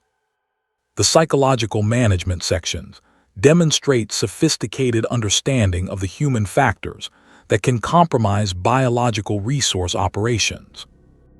The report recommends expanded theological programming to ensure proper emotional responses from affected populations, enhanced grief counseling protocols that channel parental distress into faith-based acceptance, and improved community management techniques that minimize resistance to biological resource extraction. The resistance analysis reveals disturbing trends in organized opposition to biological resource operations. Underground networks have demonstrated increasing sophistication in document forgery, family relocation, and direct intervention in harvesting procedures. While these organizations represent minimal impact on overall extraction rates, disrupting less than 0.3% of total operations, their existence indicates potential for expanded resistance if not properly managed through enhanced security protocols and improved counterintelligence operations. The theological assessment, prepared in consultation with senior ecclesiarchy officials, provides comprehensive justification for expanded biological resource operations based on established imperial doctrine. The analysis confirms that systematic pediatric harvesting represents not only acceptable imperial policy, but sacred duty ordained by the emperor himself through 10 millennia of consistent theological interpretation.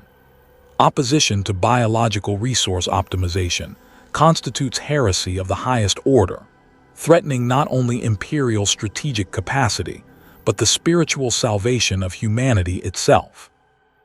Your personal favorite section deals with the economic projections that demonstrate the fiscal efficiency of biological resource operations. The cost per unit analysis reveals that extracting and processing biological resources from pediatric populations provides approximately 340% better return on investment compared to alternative medical approaches. The long-term strategic value of each successfully processed subject averages 847,000 imperial thrones over a 50-year operational period, making biological resource optimization one of the most cost-effective programs in the entire imperial administrative structure. The international comparison data reveals that biological resource extraction rates vary significantly across different sectors of imperial space, suggesting opportunities for optimization through standardization of harvesting protocols. Some sectors report extraction rates as low as 19% of pediatric populations, while others achieve rates approaching 41% through superior genetic screening and operational efficiency.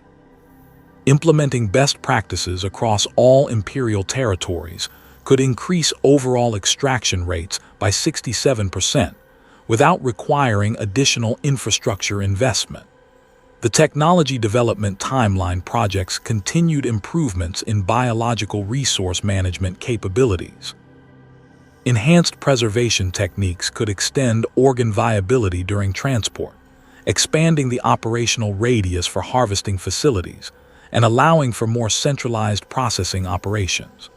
Improved surgical protocols could enable multiple organ extraction from individual subjects, increasing resource yield per operation while reducing overall processing costs.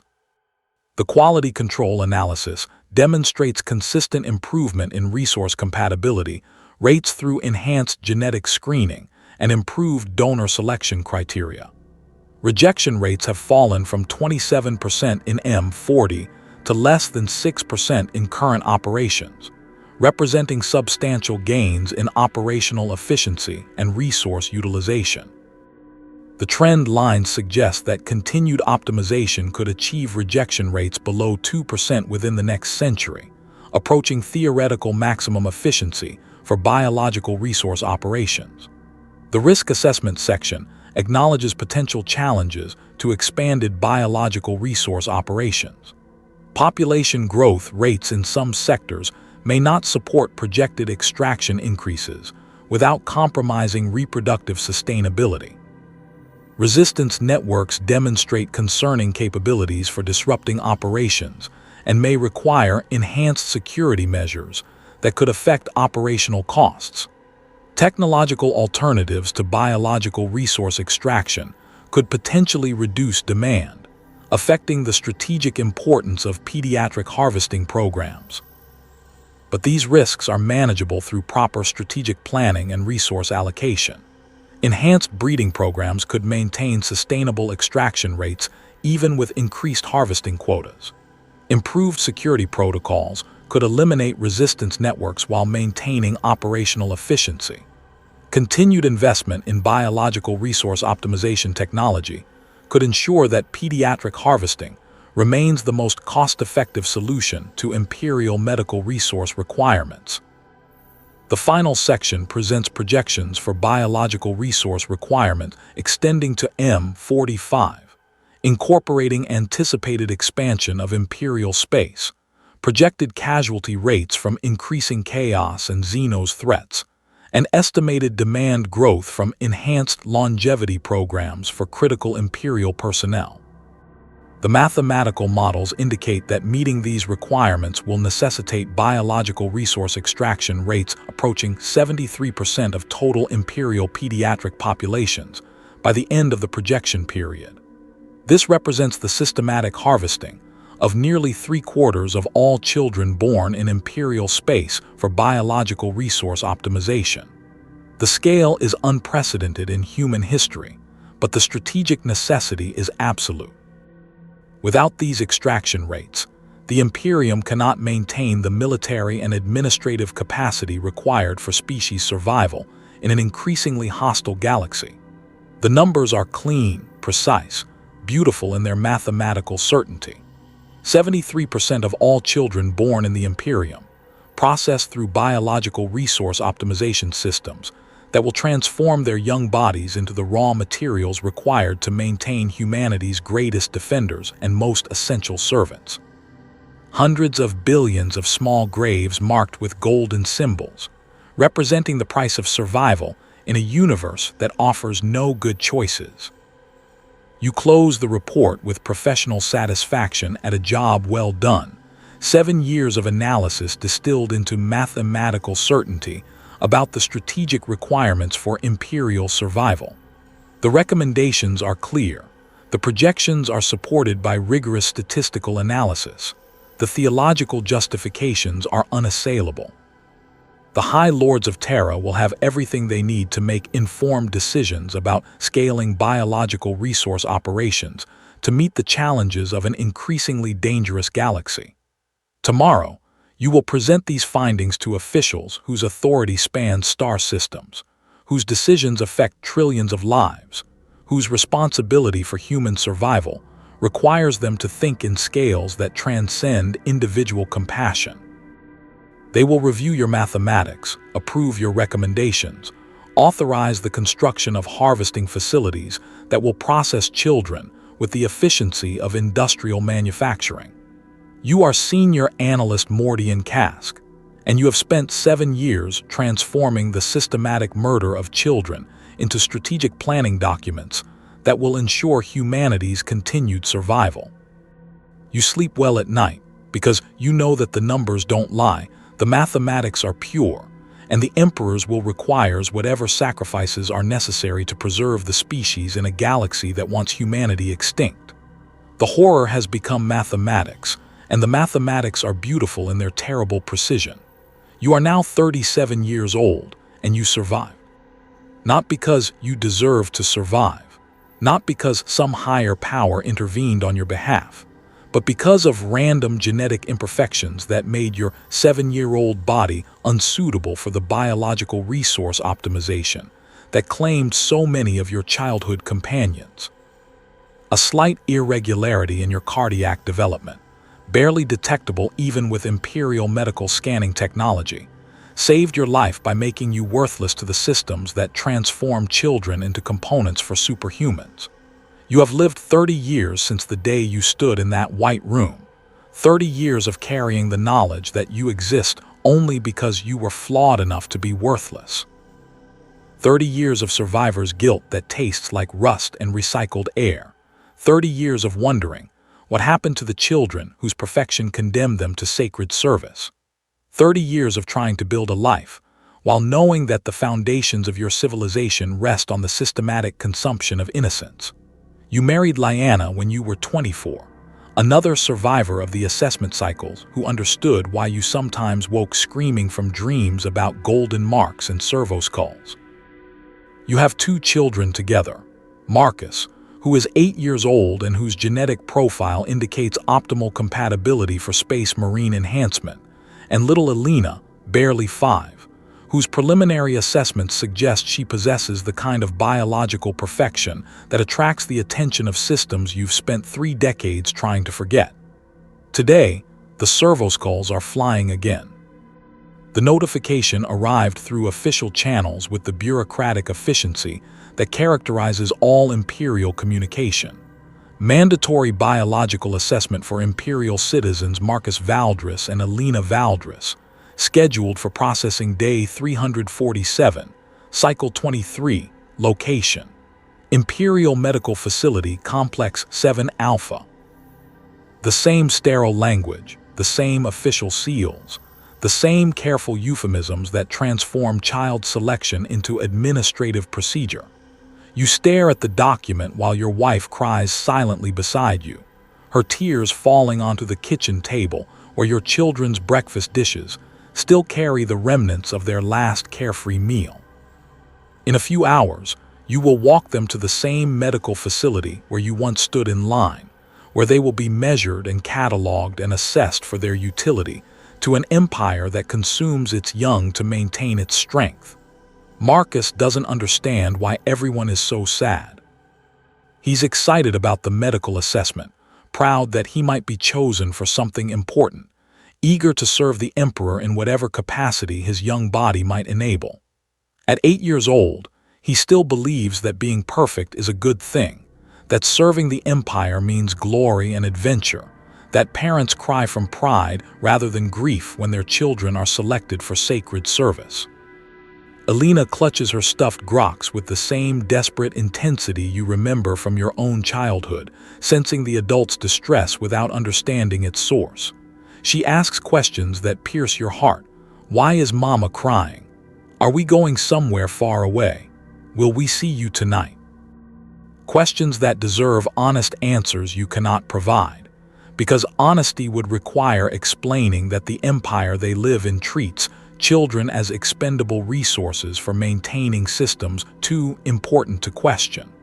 The walk to the medical facility feels like a funeral procession, though you're the only one who recognizes it as such. Other families line the corridors with the same expressions you remember from 30 years ago: resignation, hope, terror, desperate faith that somehow their children will be among the lucky imperfect ones who fail the assessment and get to go home. The servoskulls drift above the crowd with mechanical patience, their recording devices capturing footage that will be filed in archives alongside millions of similar scenes, stretching back across millennia of Imperial efficiency. The facility has been renovated since your childhood, its walls painted in softer colors chosen by psychological specialists to minimize trauma during assessment procedures. The children's sections feature cheerful murals depicting space marines as protective angels, Imperial saints blessing grateful families, the Emperor himself radiating paternal love for all humanity. Everything is designed to make systematic child harvesting feel like a celebration rather than a massacre. But the smell hasn't changed. That combination of antiseptic and terror, cleaning chemicals and human sweat, the particular atmospheric mixture that accumulates wherever large numbers of frightened people are processed through medical procedures they don't understand. Your stomach clenches with sense memory as you inhale air that carries you instantly back to childhood nightmares you've never fully escaped. Marcus bounces with excitement as you join the queue, his 8-year-old energy undimmed by the oppressive atmosphere that weighs down every adult in the facility. He points at the murals, asks questions about the Space Marines, wonders aloud whether he might be strong enough to become one of the Emperor's angels. His enthusiasm breaks your heart with the recognition that innocence makes children complicit in their own destruction, their trust in adult authority becoming the weapon that kills them. Alina stays close to your legs, her small hand gripping your clothing with desperate strength. At 5 years old, she possesses the instinctive awareness that something is terribly wrong, even if she lacks the vocabulary to articulate her fears. Her dark eyes scan the crowd with the hypervigilance of prey animals sensing predators, taking in details that her conscious mind cannot process, but her survival instincts recognize as threats. The assessment procedures have improved since your childhood, refined by decades of experience in efficiently processing large numbers of pediatric subjects. Genetic scanners now provide instant analysis of compatibility markers, eliminating much of the waiting time that used to characterize assessment cycles. Children are processed through standardized stations with the efficiency of manufacturing operations, their biological potential cataloged and evaluated according to criteria that have been optimized through centuries of practical application. Marcus approaches his assessment with the confidence of a child who's never learned to fear adult authority. The Medici personnel smile at him with practiced warmth, their voices carrying the artificial kindness of professionals trained in managing pediatric subjects during evaluation procedures. They measure his bone density, scan his organ development, analyze his genetic markers with equipment that reduces human children to collections of data points suitable for strategic resource allocation. Exceptional cardiovascular development, murmurs the lead Medici, her augmetic eye focusing on readings that appear on screens you cannot see. Genetic compatibility markers in the 96th percentile. Bone density and muscle development suggest optimal potential for transhuman enhancement procedures. This subject represents premium biological resource potential. The words hit you like physical blows, each clinical observation marking another step toward the golden symbol that will transform your son from child to resource. You want to grab him and run, to fight your way out of the facility and disappear into the underhive where resistance networks might still operate, to do anything other than stand here watching the Empire evaluate your child's suitability for sacrifice. But resistance requires resources you don't possess, connections you've never developed, courage you've never found in 30 years of survivor's guilt and compromised conscience. You are complicit in this system through your silence, your acceptance, your failure to act on knowledge that could have prepared you for this moment. Your own survival has made you an accessory to the machine that now threatens to consume your children. Alina's assessment follows the same pattern, but her youth complicates the evaluation process. At 5 years old, her organ development remains incomplete, her genetic potential still emerging according to biological timelines that cannot be accelerated through medical intervention. The Medici personnel note her promising indicators while acknowledging that definitive assessment must wait until her physiology matures to the point where harvesting becomes viable. Preliminary genetic analysis indicates exceptional potential, the Medici reports, her voice carrying the satisfied tone of someone who's discovered something valuable. Recommend periodic reassessment every 6 months until full biological maturity allows for definitive optimization evaluation. This subject should be flagged for priority processing when developmental parameters reach acceptable thresholds. The golden mark appears on Marcus's forehead with the gentle pressure of a benediction and the finality of a death sentence.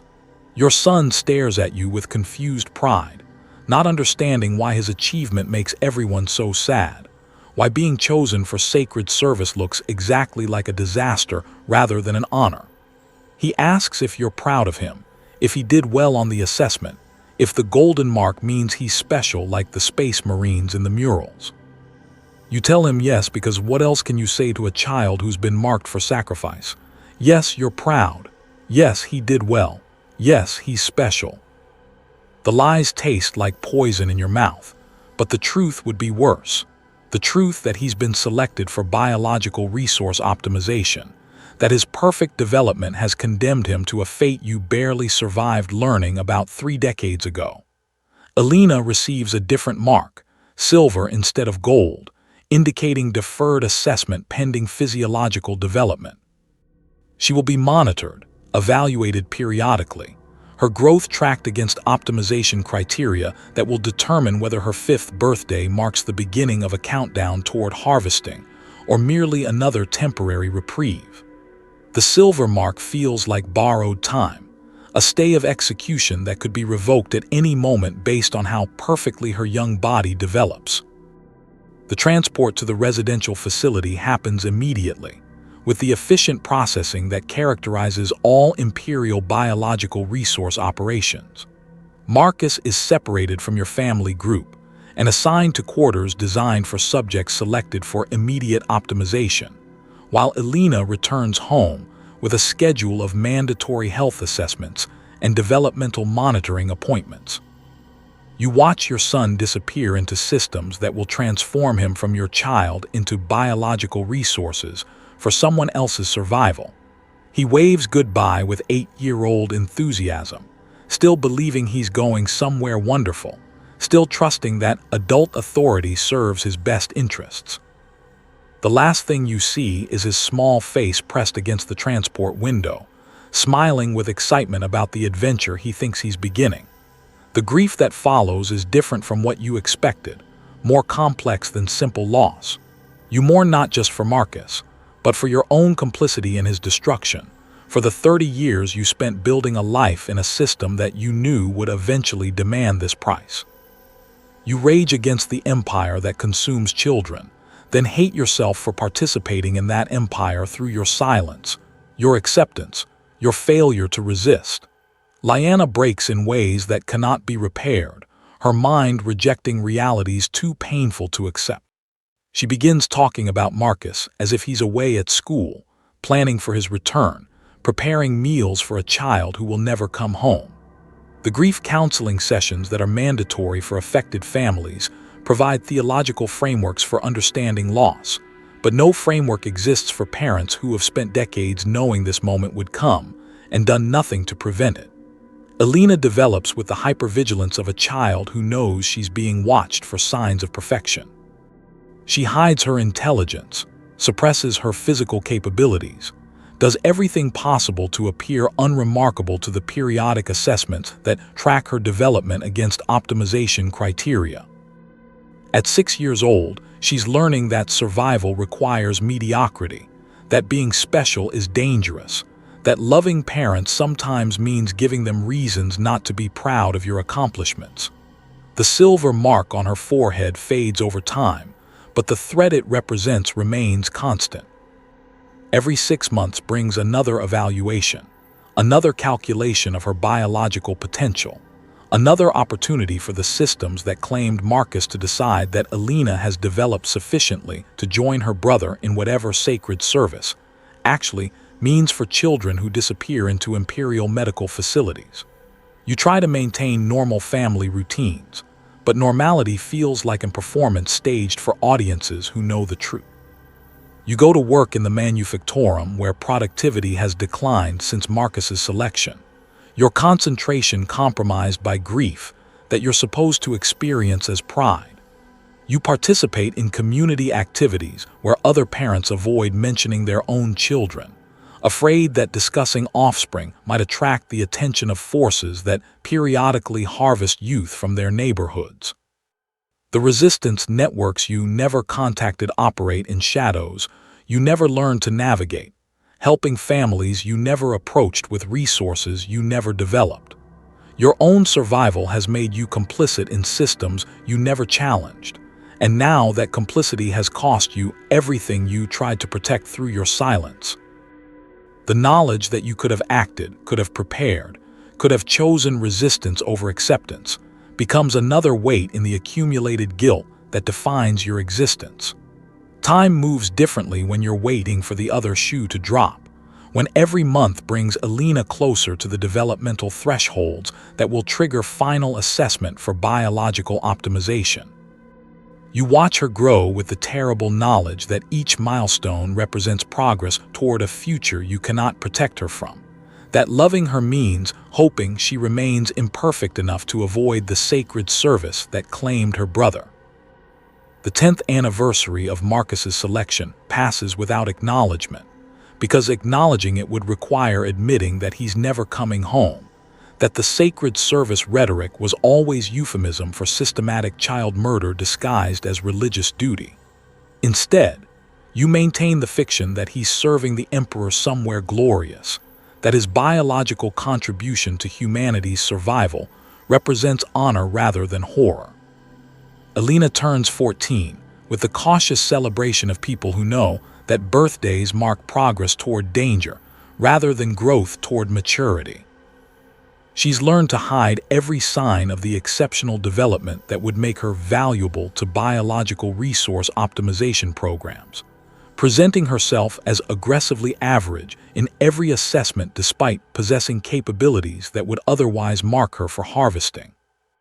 The silver mark has long since faded from her forehead, replaced by the more subtle but equally permanent notation in Imperial medical records that identifies her as a subject of continued interest for biological resource management.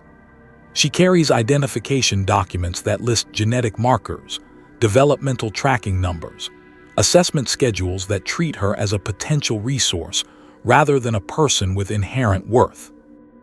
You are 57 years old, and you have learned that surviving Imperial childhood doesn't mean escaping Imperial systems. It means being constantly available for future evaluation, permanently cataloged as a potential resource to be optimized when strategic requirements demand additional biological materials. Alina will carry the threat of selection for the rest of her life, subject to periodic reassessment that could determine at any moment that she's become too valuable to remain free. The cycle continues because it must continue, because the Empire requires biological resources to maintain the superhuman defenders who protect humanity from extinction, because survival in a hostile galaxy demands sacrifices that someone must make and someone must bear. The mathematics are unassailable. Without the systematic optimization of biological resources, the Space Marines cannot maintain their enhanced physiology. The Imperial Guard cannot receive the medical support that keeps them functional. The noble families cannot access the longevity treatments that preserve critical leadership across centuries of service.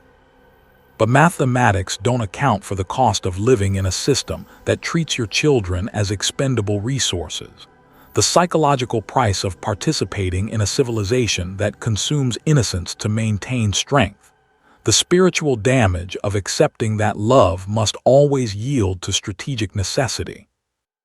The numbers that justify biological resource optimization don't include the parents who never recover from selection, the siblings who learn to hide their capabilities, the communities that fracture under the weight of systematic child sacrifice. You think about Marcus often, wondering what happened to him in the medical facilities that process children selected for sacred service. Whether his death was quick or prolonged, whether he maintained his 8-year-old faith in adult authority until the end, whether some part of him recognized the betrayal before the procedures began. You tell yourself that his biological resources continue serving the Emperor in the enhanced bodies of Space Marines, that his sacrifice enables humanity's defense against cosmic threats, that his death had meaning beyond the simple brutality of harvesting children for organs. But mostly you think about the moment when you could have acted differently, could have chosen resistance over compliance, could have prepared for this eventuality instead of hoping it would somehow pass your family by. The 30 years between your own assessment and your children's selection represent 3 decades of moral failure, of choosing personal safety over effective opposition, of allowing the system to operate unopposed rather than risking everything to fight it. Alina will face her own version of this choice when she has children, assuming she survives to reproduce in a system that continues tracking her biological potential for optimization purposes. She will have to decide whether to hope for genetic imperfections that spare her offspring, or to actively resist systems that transform parental love into strategic resource allocation. The cycle will continue through her choices, as it has continued through yours, as it will continue until the Empire finds alternatives to consuming its young or discovers that alternatives don't exist. The price of tomorrow is paid in the currency of childhood, bought with the systematic sacrifice of innocence to maintain systems that keep humanity alive in a galaxy that wants the species extinct.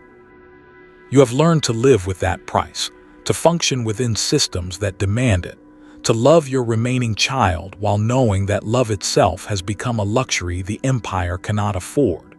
You are a survivor of Imperial biological resource optimization, and you have become complicit in perpetuating the system that nearly consumed you.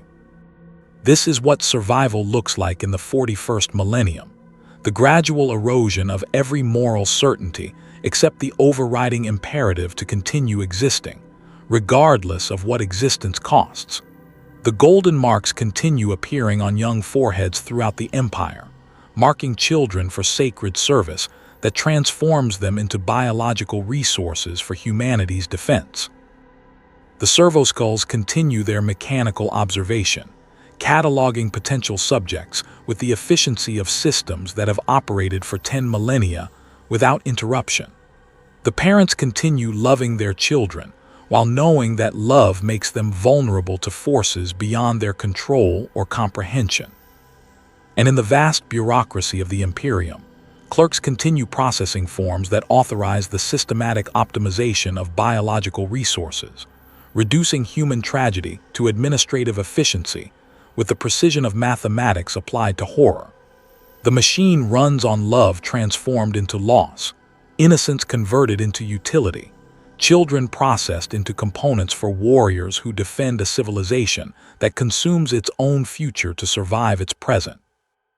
Tomorrow will demand the same price as yesterday, and that price will be paid by parents who hoped their children would be imperfect enough to live, by children who trusted that being perfect was something to celebrate rather than fear, by a species that has learned to survive by eating itself one small bite at a time.